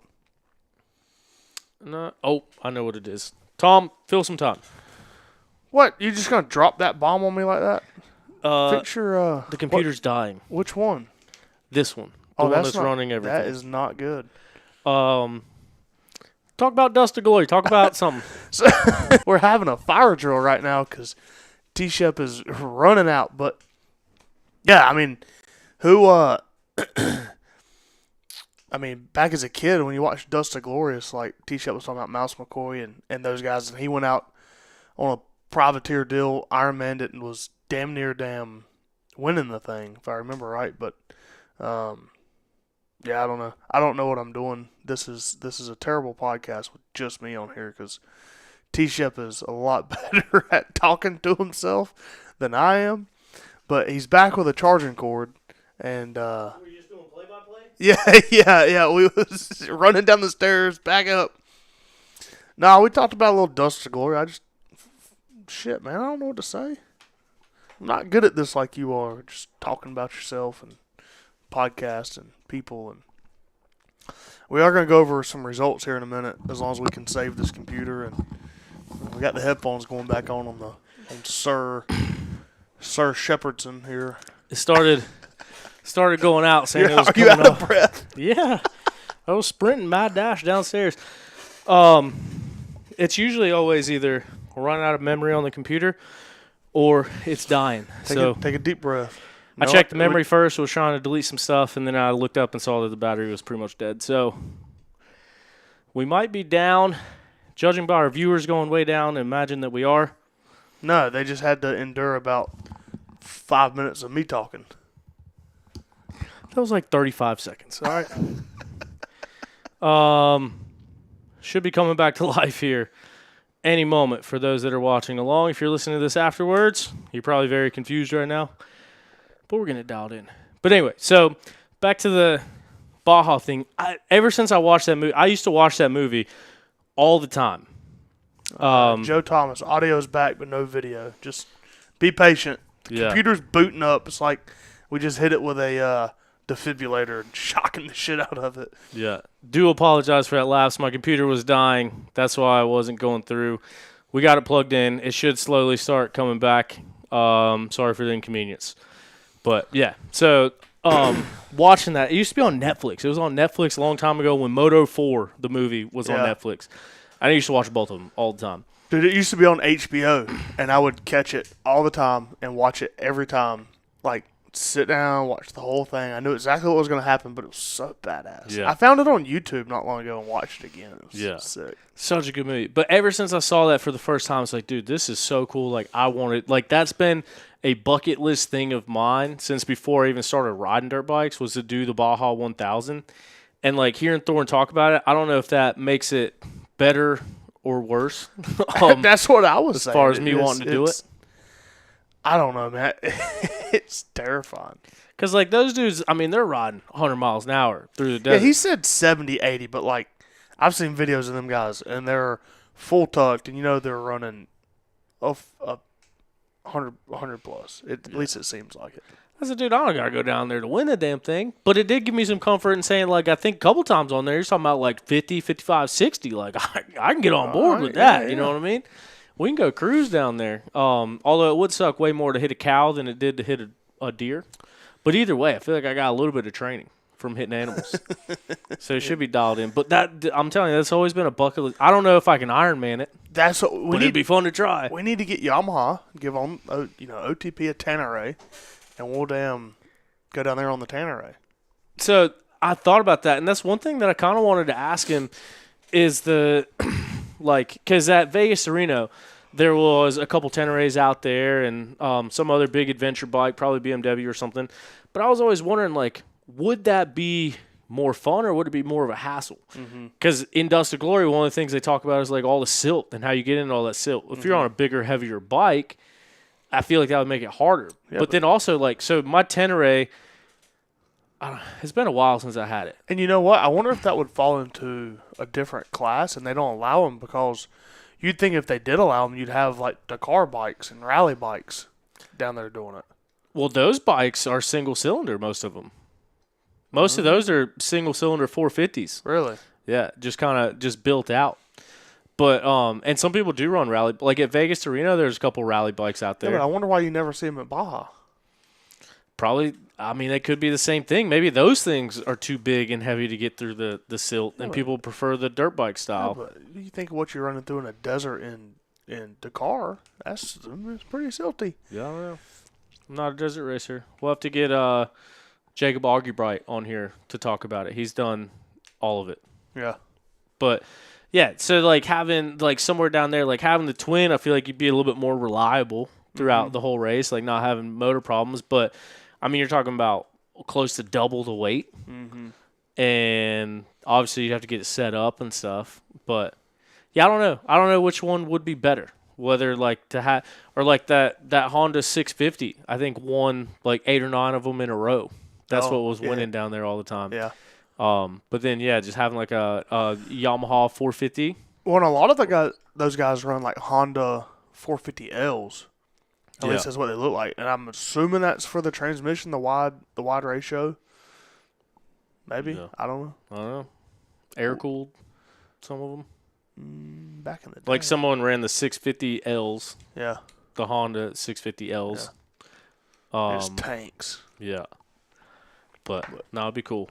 No, that was. I mean, like I said, that was a wild interview. I mean, honestly, I never expected it to go that direction, but honestly, I didn't even know he was running Baja till he got on here and started talking about it. So it's just, dude, wow. You said that before, but I swear you're the one that brought it up on. I'm pretty sure you're the one that brought it up on the show and told me that he was racing. Maybe it was Craig. Someone brought it up about him racing Baja. I don't think it was me because I don't know. We're gonna check, but I don't know that I even follow him on Instagram. It might have been Craig saying he raced desert stuff. So I was like, Thorn Devlin racing Baja? No, it wasn't me. But it's just wild. Yeah. And like the story to get down there and do it is just, it's insane. Yeah. But riding the GS down through California, across the border, taking the fast lane. Shoot, let's get into some of this. We need an XE1 turnout Tour Pro class. Oh, it's not us. Seems like a lot of those races are on GNCC weekend, so it'd be tough to get an XE1 guy on a GNCC weekend to a local race. But I understand where you're getting a lot of Tour representation in the comments. But right now, we're going to talk about some results. We had to push the Thorn interview to the beginning. Make sure we get him on and chat with him. Now we'll get to the results of the weekend that was. As always, this show is brought to you in part by Zach Tussle, our good buddy at Raymond James Financial. He's a financial advisor and a racer just like us. He races a lot of races. Fast guy. A-Rider would probably beat most of the people that are hearing this right now. He's got a 450 Yamaha for sale. Is it a 450? Yeah. I got a skid plate for him for it. And going to pick up his brother's bike tomorrow to go do my motorcycle license test. Nice. So that way, if any cool Yamaha Tenere opportunities come up, I got my motorcycle and then license. potentially you could ride it through that special pass at the border. And yeah, exactly. I will say today I went to take the permit test because you got to have your permit to be able to test for the license. Found that out when I trailered my bike there. And I was like, hey, do the test. And they're like, you got to have a permit. I was like, but I didn't ride it on a road. The test is in a parking lot. Why do I need a permit? Like, you still got to have it. So I went today to do the permit. You can only miss 5 questions. So if you miss 6 questions, you fail. And it says that real big on there. By question 8, I had missed 5 questions. And I was How like, many questions is it? No, 25. You'd only got 3 right? Yeah. T-Ship. Dude, it is confusing. I bet you would fail it. Because Is it online? Is there one online? there's probably practice tests on. But first of all the tests are tricky and meant to mislead you. Like, there was one question I remember before when I did it before that they tell you to not ride in the middle of the road because that's where all the oil drips from the cars. Is the slickest part of the road. And so one of the questions, it had like a mountain view going up to the left, and it said, where would you ride? And I would me personally, I would ride in the middle. But I was like, I know they're going to tell you not to ride in the middle, so I'm going to put the left. That way you got buffer zone from the turn, and you can see. The answer was in the center of the road. 2 questions later, dude, where's the absolute worst place to ride on a motorcycle? And it was center of the road. And I got that one. I think I put the left again because they told me to take out of the center two questions ago. So it's all like tricky, misleading questions. And then everything else is known to be, it's opposite of what you would do as a motorcycle rider is what you're supposed to do the safe way. Like, I remember last time there was one, it was like, if you're coming through a parking lot or something, what should you do? And one of the answers was stand up on the foot pegs to be able to see better or something. And I said that, and it was like, no, you never stand up on a motorcycle. Well, then today there was a question, if you're going through a pothole, what's the correct thing to do? And one of the things was slightly raise yourself up off the seat. And I was like, that's what I would do. But I was like, they're going to tell me not to get up. So I put stay firm in your normal riding position. And it was wrong. It said raise up off the seat. So it's all tricky stuff. But yeah, then I hammered the rest of them out. Got the rest of them right. Passed 20. Hey, you went 3 for 8, Yep. and then from 8 to 25, you were Golden. 100%. Yeah. Because that was the main thing too. Is man, I got to go do the test tomorrow. I don't have time. They only let you do it once a day, I think. So anyway, long story long. I did pass it, and so I got to go do that tomorrow. Courtesy of Zach Tussle with Raymond James Financial, which brings me back to why we started this. He can help you save and plan and prepare for retirement, or he can help you with spending your money during retirement, advice on income during retirement. Hit him up, TussleInvestments.com, or on the socials, Zach Tussle. But right now, it is time to dig up some results, courtesy of Dimmer's Precision Grading. They are a grading company in the Greater Carolina region, land clearing, grading, excavating, everything in between. They can help you. No job too big, no job too small, and they might even be looking for workers. So if you're looking for a job and you want to work for a dirt bike focused company, he rides dirt bikes. They just had a race last weekend at his house, and all of his workers and foremen are dirt bike riders too, pretty much. So who won? Do you know? Ryder Lafferty. Sounds right. Is that right? I do, yeah. Because then Ryder showed up at Mid-East on Sunday and crashed out first lap. Bummer. Ripped his whole radiator off. But yeah, so DimmersPrecisionGrading.com. You can find them. But as always, every week they help us dig up some results. So now we're going to look at results from the Lead Belt National Enduro. Oh. Now we're going to look at results from the Lead Belt. Yeah, I was trying to get these pulled up too. Enduro. Hold on. We forgot you said Mid-East, man. I forgot about them. All right, Lead Belt. And we're going to look at results from the Lead Belt National Enduro. Taking the win, not caring about his health or safety, Ricky Russell absolutely dominated the day. He won 5 out of 6 tests, the first 5 to be exact, before at the very last test of the day, Grant Baylor stole one from him. Ricky Russell, hearing the stories about the conditions, about what was going on out there, how dusty it was, makes this ride even more impressive. He goes out there on that Triumph. He takes the win and did it in pretty good fashion. Almost 2 minutes was the margin of victory for Ricky Russell. And what was the year he won snowshoe? Because wasn't it similar where all the fields were so dusty and he was just balls to the wall with them, or was it just because they were fast? That had to have been seems like he has had dust races like this he's won before. 2016 or 2017? Yeah, something like that. I don't remember the conditions. Anyway. I do remember most of the party afterwards. He celebrated that one. But yeah, Ricky Russell goes out there, takes a win. As we mentioned, Josh Toth ended up leaving by helicopter in test number 1, recovering. He has now posted, I didn't want to be the one to talk about his injuries, but he has now posted a broken femur for Josh Toth and also Ryan Piper. So T's and P's out to those guys once again. Looks like the battery is charged back up on the computer, and the YouTube feed should be all good to go again. Appreciate you guys bearing with us through that whole ordeal, but we got dialed in now. In the number 2 spot, Grant Baylor. Riding like his job depends on it, because it kind of does. Grant Baylor had a strong showing last weekend at the GNCC.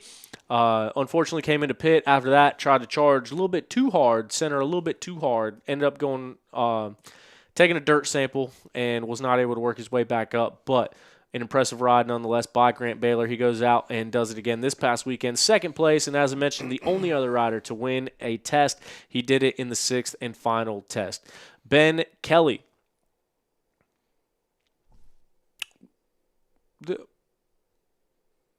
This wasn't where Ben broke his leg, was it? I think he broke his leg in Georgia. I don't know. Either way. Yeah, I don't remember. Ben Kelly would finish 3rd on the day. Consistent lap times all in and around that overall podium. Led him to a podium spot for the overall on the weekend. This is where Stuart Baylor Jr. almost took a helicopter ride out of the woods. This was the first race back in 2021 after he broke his neck. This was his first race back to competition with a still broken neck, and he ended up hitting a tree and breaking several parts of his face. And that turned into a whole big ordeal as well. He did not take a helicopter out that day, but he almost did. And so I think with that in his mind and seeing one of his riders go down in test number 1 and with the conditions, I think he just decided to cruise it on in there for a little bit. He would finish 4th place overall. In the number 5 spot overall, right on the heels of boss man Stu Baylor, was Nick DeFeo taking another Pro 2 class win. This past weekend, Nick DeFeo putting on a really stellar ride of his own, and so did Jack Walker from the Beta team. He would finish 2nd place in Pro 2, putting down some solid test times throughout the weekend as well. And then rounding out the Pro 2 podium was Will Stevenpiper, getting up there. Amateur rider at the GNCC is one of the top guys over there. He races Pro 2 at the National Enduros. He was able to get 3rd place overall after 6 tests in the Pro 2 class. So I do think it was where Ben broke his leg, because there was a post May 14th, 2022, made it to Missouri, ready to get after it tomorrow, and then next post is him in a hospital bed. Oh, really? So that was where he did it? Mm-hmm. Because that's what I thought. Because I thought that he and Stu got hurt at the same race. I was pretty sure of that. Nonetheless, there you have it. Doing some live research. In the women's pro class, the reigning, defending women's elite champion Rachel Archer would go on to take the win. She took half the test wins on the day and would take 1st place overall. Shelby Turner putting on a solid ride, grabbing some test wins of her own, finishing just 17 seconds back from Rachel Archer in that number 2 spot.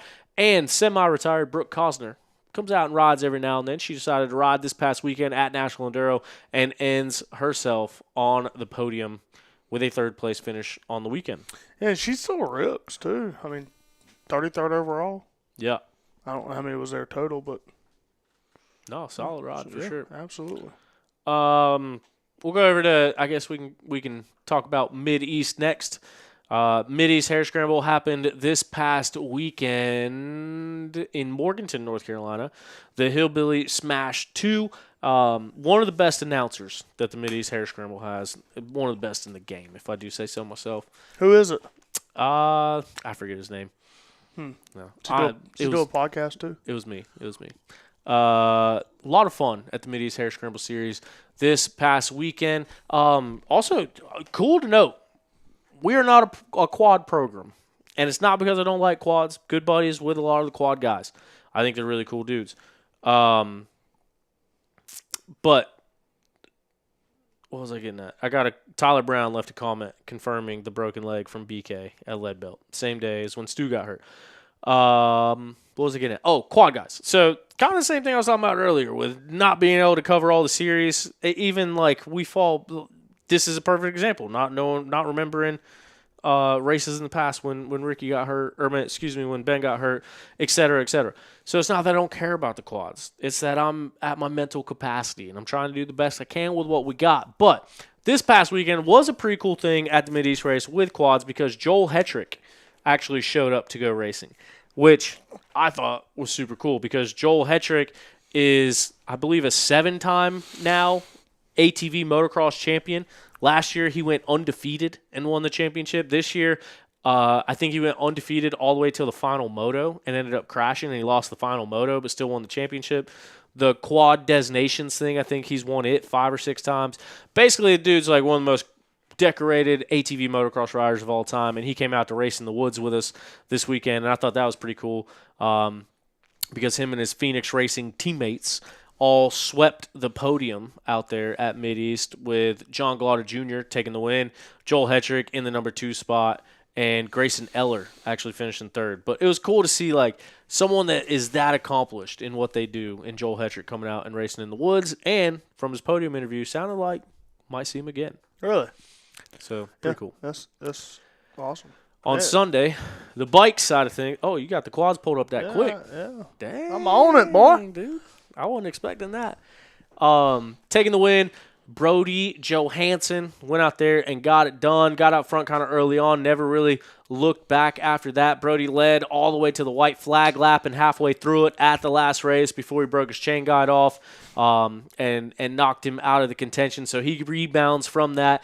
Grabs the overall win once again. He is the reigning and defending champion out there at Mid-East. And them Johnson boys, specifically more so now Brody than Jonathan, are hard to beat at the Mid-East races. Jonathan had a DNF. His bike let go, and he was able to coast on back over the creek and to the rig. Oh, right there at the finish. Yeah. So Brody Johnson would go out there and take the win. Caleb Russell would finish in the number 2 spot. Caleb Russell had to do a little bit of digging, work his way up through the pack, and I think by the time he got up to some clean air, Brody had just already gotten a gap. It was really dusty out there as well, but Caleb nevertheless rode a really good race as well. Got back up to the number 2 spot, and then shout out to our boy Ethan Harwell, 16 years old. And this is a race where we saw Leighton Smale out there. We saw Jonathan Johnson, Mike DeLosa, Brody Johnson, Caleb Russell, Colby Goodman. Like a lot of these guys were out there and on the front line. And of them all, Ethan Harwell gets on the pro overall podium. So a great ride by Ethan. This was his 2nd visit to the pro overall podium at Mid-East, which is a hard series to overall in the pro race. So Ethan Harwell does it for a 2nd time at just 16 years old. And he just jumped up to that pro class like last race at airport last year, and didn't he jump up from mini bikes? Did he race at an airport? He ran at airport, yeah, because he did I remember watching him sprint. Yeah, he was on mini bikes last year. And then Gavin Harwell won the youth bike race in the morning, did the podium interview, switched bikes, went to ride his 250 in the morning race, and got 2nd place overall. He led the first lap, which he also, too, had been on the overall podium in the AM race after winning the youth race earlier this year, but he raced the AM race on his Super Mini. This was the first time that he raced the AMA race on a 250. And if anyone knows Gavin Harwell, he is 90 pounds. He's tiny. 90 pounds. He did have a mullet. He cut his mullet off, so he might be 89 pounds now. But riding a 250F. And, like, I was talking to his mom about it, and I was like, that's legit, like, me trying to race a Harley through the woods. Like, that's pretty much what it is. So the Harwell boys, they got something going on, and it's working for them. Ethan Harwell, 3rd overall. Colton Shields 4th, Mike DeLosa 5th, Leighton Smale 6th, Colby Goodman 7th, TJ Brown, Top Am 8th, Brandon Wyatt 9th, and Taylor Johnson, the fastest Johnson, top 10. That caught my eye, Taylor overall. racing? Yeah, because he doesn't show up to a lot of them, and he still fucking rips. Yeah. That's what it said. I kept saying that on the start line. I kept saying, the world's fastest Johnson on row number 2, and I just kept talking about it. And it's funny because they always used to say that, like growing up, that Taylor was the fastest He was one. always the best. Yeah. Like, because years ago when I was racing all the time in the locals and stuff, there was always 3 of them, and Brody was always on mini bikes, and Jonathan and Taylor would go at it. And Taylor would always, dude, I think he rode a 200 KTM 2-stroke. Really? I think, or it might have been a 250, but just clapped out bikes like they always ride and ripping. But, I mean, to your point, like, dude doesn't even race anymore. I don't know how often he rides, but then shows up in top 10s, Mid-East, and on the AA podium. Yeah. Just casually showing up. I think I'll go racing today. But then also there was 5 Johnsons on the first 2 rows. Brody Johnson, Cole Johnson, Jonathan Johnson, Taylor Johnson, and I'm missing another, Caden Johnson. Yeah. A lot of Johnsons Yeah. on the front row. And they're not all related. Yeah, no, 2 of them. 3 of them. 3 of them. Wait, Taylor, Brody, and Jonathan are related? Yeah, that's what I said. 3 of them. Oh, I thought you meant 3 of them are not related. No, are. Yeah. The other ones are estranged. Taylor's a cousin, right? Yeah. Yeah. I believe so. But yeah, so now we had a hard enduro that also happened over the weekend. We'll navigate over there. And heard this one was one that came down to the wire. We kind of mentioned at the beginning of the show, Jordan Ashburn coming off of an XC1 win at last weekend's GNCC, goes up to race a hard enduro against the best of the best. I mean, look at it, dude. Ryder LeBlanc, James Finn, Cody Webb, Ryder Guest, our good buddy, Kamakana Waiwaiole Kahalapuna. He was out there racing too. And Jordan Ashburn, I'm pretty sure, won the prologue, led the first led the first 4 laps or checks of the main event, and then went back and forth with Rockstar Energy Husqvarna factory rider of Ryder LeBlanc, who ended up taking the win. But for Jordan Ashburn to go win XC1, second place overall at GNCC, show up on a 2-stroke that is like kind of sort of set up for hard enduro, but not really, win the prologue, lead half of the main event, and finish in second place against some dudes that do this for a living is absolutely insane. And Jordan Ashburn is very good at the dirt bikes. So he'd get second place. Ryder LeBlanc obviously took the win. James Flynn in the 3 spot. Cody Webb in 4th. And Ryder Guest in the number 5 spot. Do you think Ryder Guest actually has a last name? He just forgot to put it in? So it comes up as Guest, like a video game? I don't know. Somebody ought to do it with their in there as first last. Yeah. And can you say that name one more time? Oh, dude, this name? Yeah. Yeah, dude. I mean, why couldn't I? Of course. I mean, it's easy. Kamakana Wow Kalahapona. I'm trying to. What are you trying to do? They call him. What do they call him again? Kona Boy, Hawaii Boy. They Say call it. His name is very clearly and obviously Kamakana Waiwaiole Kahalapuna. I don't know why that's so hard for people to say. What are you trying to find? I was trying to zoom in so I could see it better, so I could sound it out better. Oh, there we you go. Yeah, dude. See, Kamakana Waiwaiole Kahalapuna. You don't need to abbreviate, dude. I mean, what? Now we're gonna call John Smith Joe. You know what I mean? You don't need to break it down. Oh shit. But yeah, so that was the. I would not make it as an announcer when that name popped up. Going to the line next. Kamakana Waiwaiole Kahalapuna. You think if he showed up at a GNCC when Rodney was still announcing how that would go? Oh my god. Could you imagine Rodney on the vitamins and that name pops up? I just want to hear what he would try to say. If he shows up at Ohio, because he normally does, can you please write that name down and take it to him and video it and bring it back? Please. I need to. Matter of fact, Kamakana, if you're listening, I got your entry fee at a GNCC too, just because I want to see what happens. Come on. And I got the prologue pulled up. He finished 5th in the prologue. Dang. Kamakana. Ripping. Who finished 5th? I can't see it. Who'd you say? Kamakana Waiawaya Kalahopuna. Am I close? I think I was good to the last part. Dude, I legit want to hear his reaction to me saying it because I'm pretty sure that I feel good about it. Like the state fish of Hawaii is a humu humu nuku nuku apua'a. I feel comfortable saying that. And so when I look at it, and it's Kamakana Waiwaiole Kahalupuna. Now, what's the state fish? Humu humu nuku nuku apua'a. Can you spell that? HUMU NUKU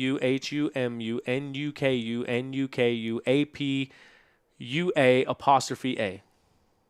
And how do you say it? Humu humu nuku nuku apua'a. Can you use it in a sentence? The state fish of Hawaii is the hog-nosed triggerfish, otherwise known to locals as the humu humu nuku nuku apua'a. I got a shirt that says it too.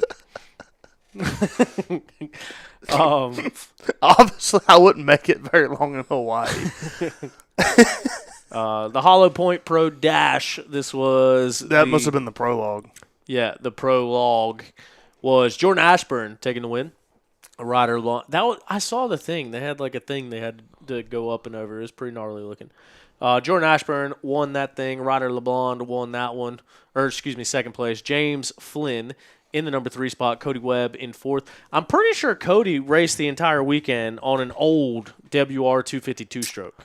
I saw that. Yeah. Okay. And I wonder think why.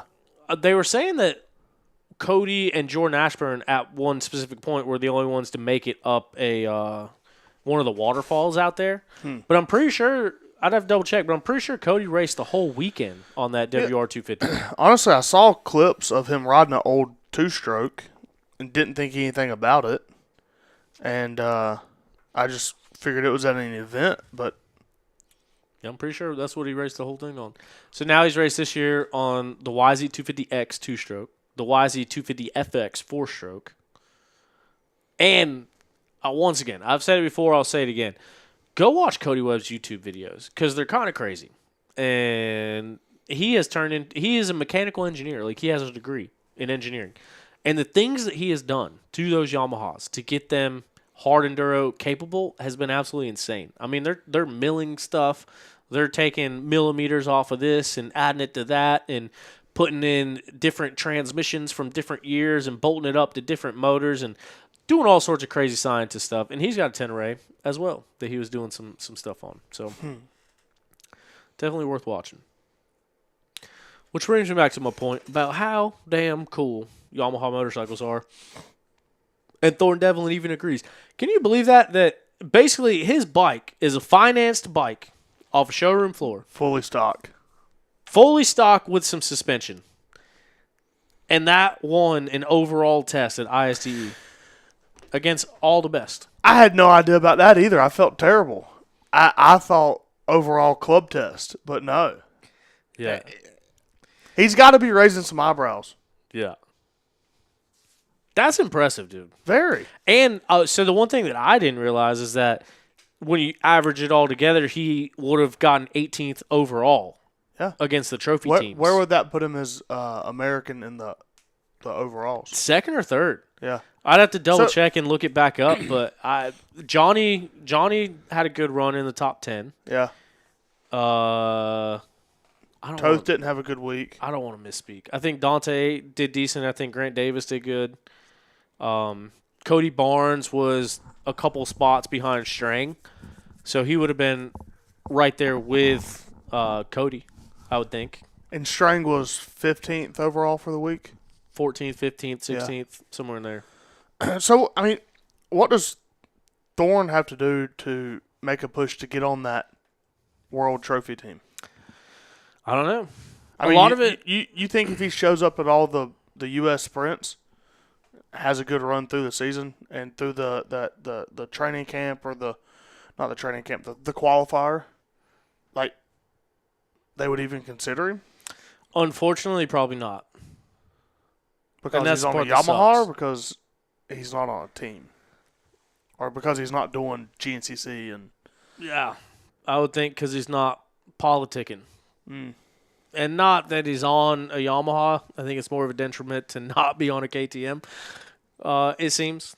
Just throwing it out there. Just looking at it. I mean, with guys like Nick DeFeo and guys like Stu Baylor, who has won junior and world championships. Mm-hmm. Guys like, I don't know. I mean, look at Cody. Cody's on a Honda. Yeah. He got picked. I don't know, because he's not like one of the regular guys. If he competed the whole U.S. Sprint Enduro series and like won the Pro 2 championship and won the qualifiers, then maybe. I mean, But I guess he would be racing put him open. in Pro 1. Yeah. I don't know. It'd be interesting to go back and see where he finished at the qualifiers, because they rank them, the LOI guys, or letter of intent, they kind of race against each other, and that's a lot of that is qualifying for the club teams. Mm-hmm. But it'd be interesting to see where he ranked against the trophy teams. Yeah. I don't know. I also wonder, how would Caleb do if he went back to racing the Sprint Enduros and put his focus there? Because that's a different style of racing. And as dominant as Caleb was at GNCC, he was also dominant at the Sprint Enduros. I'm going to sound like a dick here, but probably just as good as he's doing at GNCCs. I don't know. Yeah, well, we went through this whole argument before the season started, and look how it's working out. I know. You're on the wrong end of it, and I was right. Just throwing that out there. You got to have faith. You know what I mean? But your foot's up there, too. if he went for Sprint Enduros, it's a different style of racing, dude. And it's not 3 hours. And he's been out of it. He's been out of it. The only thing left, even after he retired, he kept racing Sprint Enduros because the only thing left he wanted to do was win an ISDE overall. How'd that work? He did good. He didn't win one. Exactly. But he did good. No.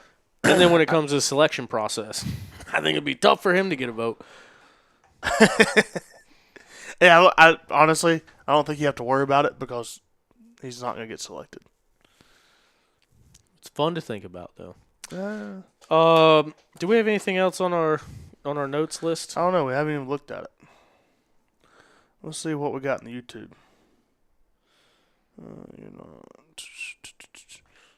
Oh, same old stuff.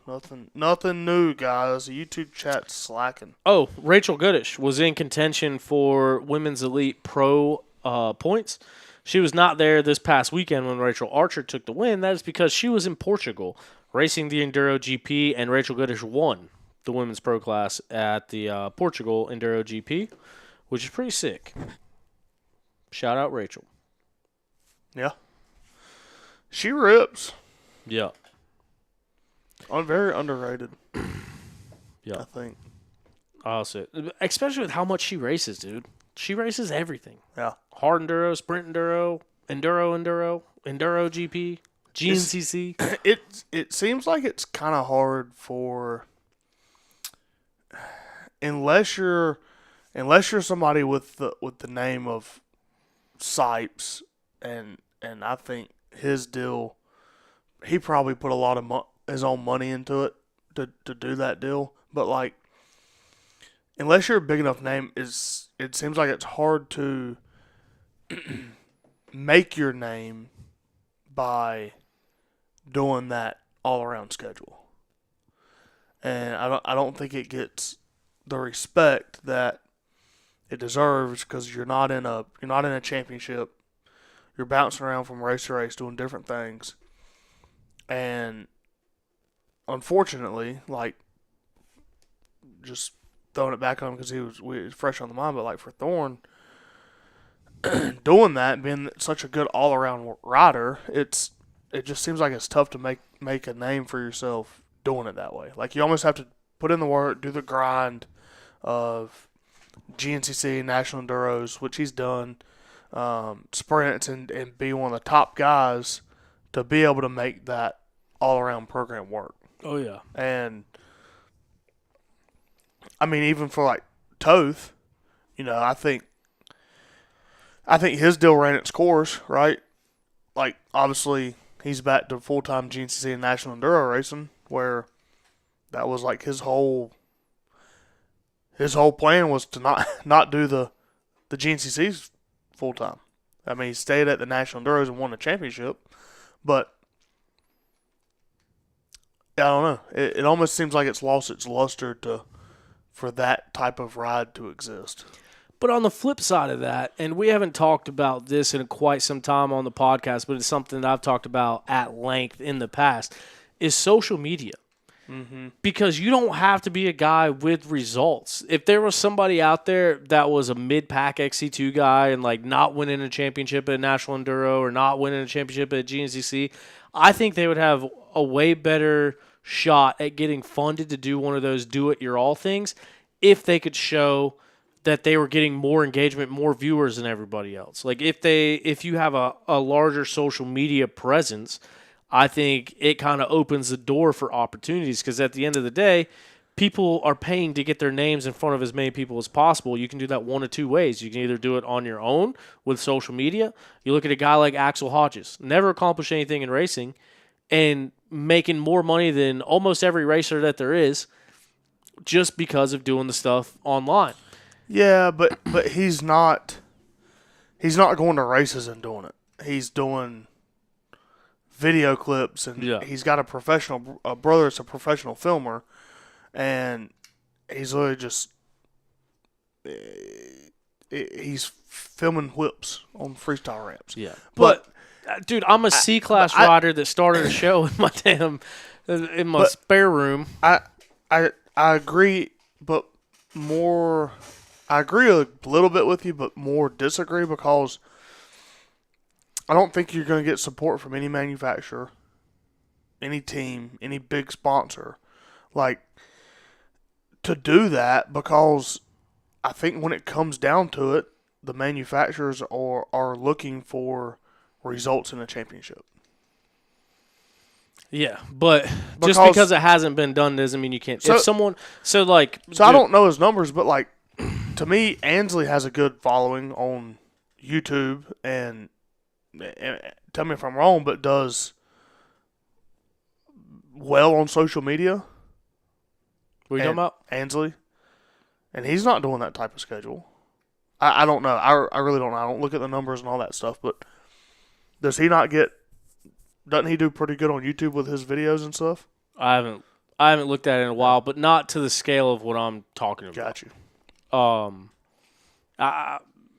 Kind of same thing. I think at that point, like, in order to get manufacturer support, you would have to be doing more than what anyone is currently doing, for sure. But I'm just saying that opportunity is there to do that. I believe. Like, look at me, look at Pulp, look at even that Dark Side felt like getting manufacturer support based off of online numbers. Like, I just did my media kit for this year, and we've done. I don't know. I hate giving myself any credit for anything, because everyone's just going to talk junk. But, like, the numbers that I've been able to do this year with OTP shouldn't be possible. Numbers we've done the last 2 years at OTP shouldn't be possible. But it's like my whole thing is covering more of what other people are doing.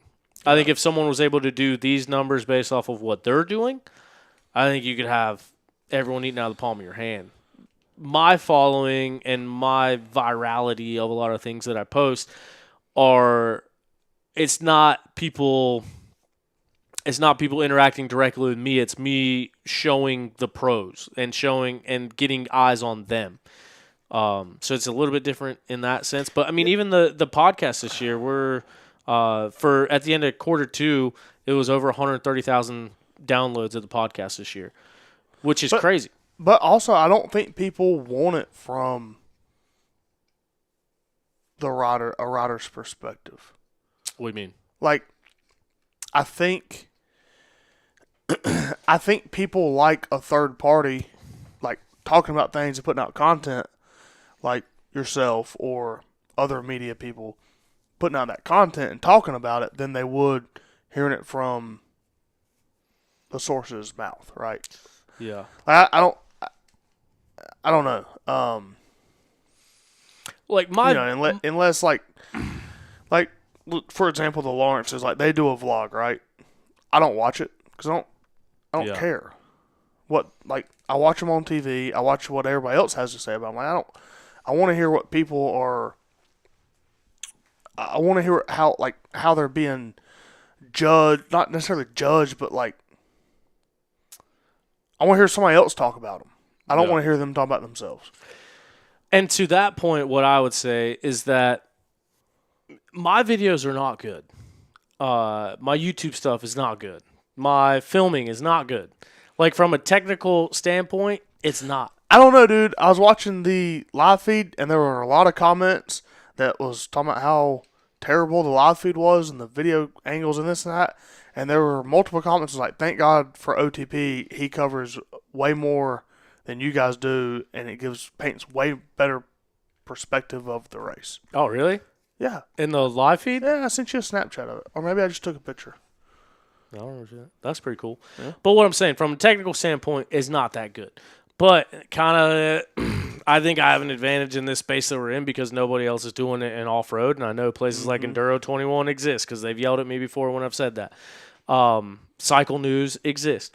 They write about it. But, like, from a standpoint of, like, doing the weekly show and, like, having the YouTube videos, it kind of gave me a leg up because kind of like what Thorn was saying, there's not another way to stay, like, plugged into what's going on outside of it. But to your point about the other stuff is I can't watch, like, these vlogs. Most of these vlogs and stuff that people do.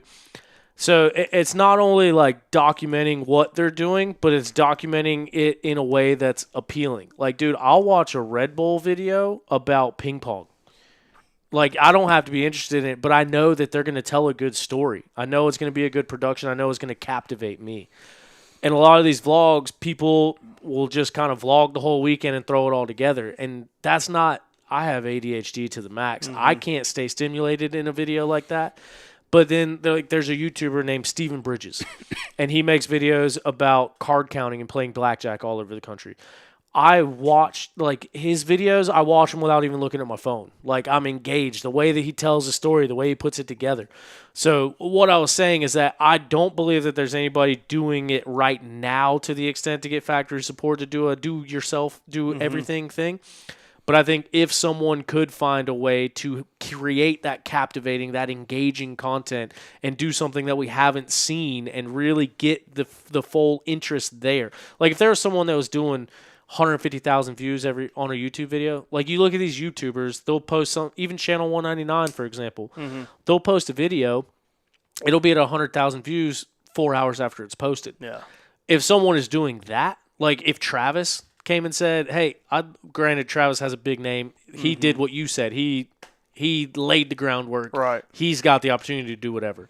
But say that Travis Pastrana wasn't Travis Pastrana and his Channel 199 was doing that big of a following. I think someone that could produce that could get the opportunity to get support. You don't get that big of a following without making your name before that. Yes and no. I mean, look at that Duke Gomez dude. Who the fuck is that? So I just found out who he was. He makes moto videos, but like he's getting pretty big. But like it's a bad example because once again there are no good examples in dirt bikes other than Axel Hodges. So what I think, like, just thinking about it, like, it would be cool to see somebody like Brody, and if he could build that and like he could somehow build it to where you follow him along, hopefully up into a factory ride at some point, then like that would be cool. And if he could build a following, like people follow along with him the whole way, but at the same time, like he's not going to be able to build that without having the name through results and stuff to begin with. Okay, yeah, and so that's I don't get into the whole social media stuff. So like you're definitely more into that, know more about it than I do. But that's just how I see it. No, I get that, and once again, I can't point to any examples in dirt bikes. Because there is none. Because there isn't. Because it's never worked. It's not that it hasn't worked. Like, so Tyler Brown just mentioned Cody Webb is a good example. We've talked about his YouTube a bunch, but same thing. Cody Webb was Cody Webb before he had a YouTube channel. Yeah. Once again, there are no dirt bike examples to lean into, but one example I will give you is this guy that I used to watch a lot called Tactical Bassin. He teaches how to bass fish. He was never a pro bass fisherman. Never made a name for himself in pro bass fisherman. Just started YouTubing. His videos right now, he's got 648,000 subscribers. His videos, 3.6 million views, 2.3 million views, 1.8, 1.8, 1.6, 1.4, 1.4, 1.3, 1.3, 1.1, 1 million, 1 million, 991, 939. What I'm saying is, like, this guy never did anything to make a name for himself in fishing, and now he has that following. If a dirt biker was able to do that, they could do whatever they wanted. Same thing with golfers. Like, I was just talking to Mindy about this last night. Good Golf. They created a golf channel. Now they're one of the largest apparel brands in golf. None of them are professional golfers. None of them will ever be professional golfers. So let's just say you did that with dirt bikes. Yeah. Do your YouTube channel, C-Class Rider, whatever. Do you think you get a factory ride off of your YouTube stuff? A little bit different for me because I kind of already have a factory ride. But I think up to that point, I think I could. But not. I think through, Yamaha but would invest more into me if I was doing that. But it's through a media deal, right? It's through this show. It's a different business sector than the racing, yeah. Right, but to answer but it would have to be to those levels. Yeah. You'd have to provide value, because I mean, same thing, dude. Like, I get. Once again, I don't mean this to sound any type of way. Please don't email me talking shit. Seems like that happens more and more here lately. But anyway, emails. Like, for instance, this year. You get emails. Yes. I get quite a few. Can we read off some of the really dumb ones? Oh, man.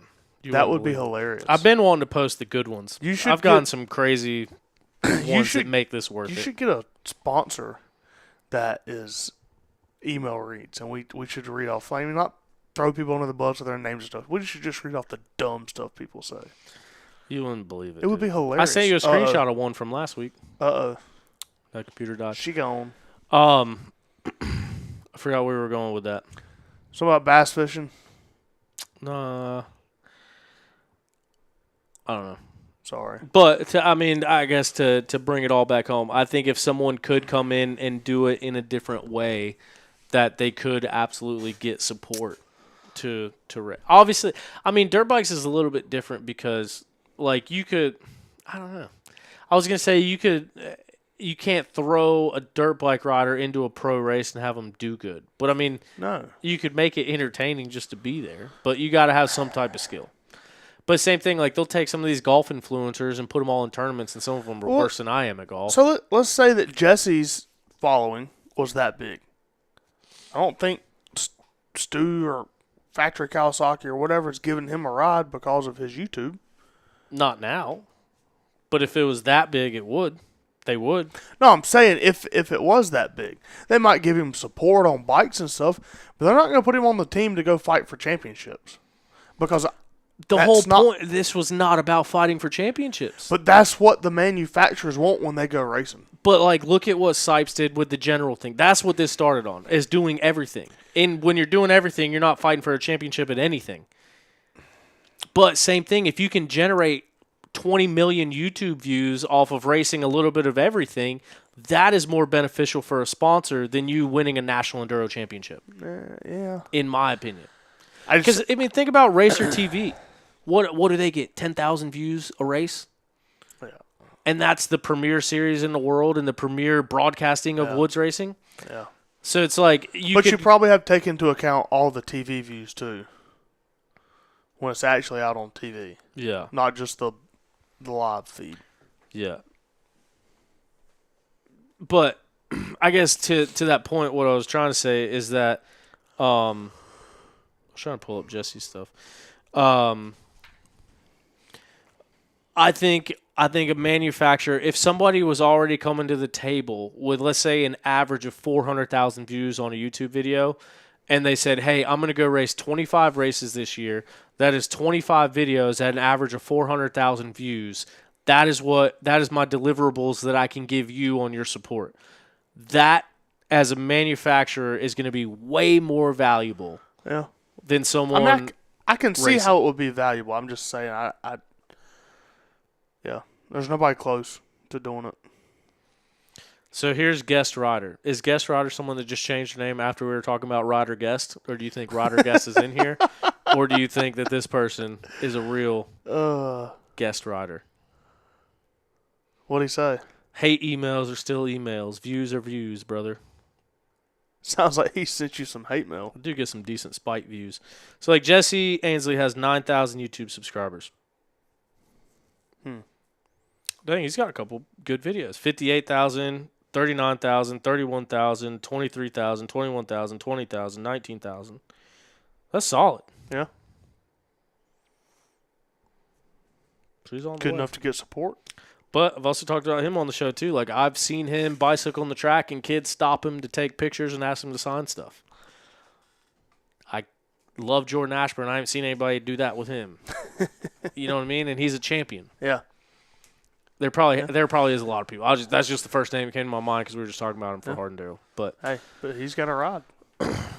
the YouTube and social media is real. It's a wild place. People make a lot of money off of both of them. Stupid. And contribute not shit to society. Then you get out and get real jobs. One day, I'm going to contribute more to society. But right now, I can barely have enough to contribute to myself. So let's keep pumping the numbers up. We've done over 500 million views this year across platforms. That's cool. Oh yeah. Start building that up, and then maybe we can do 500 million? Wow. Yep. Pretty crazy when you think about it. Yeah. It's a lot of eyeballs. Yeah. Yeah, and that goes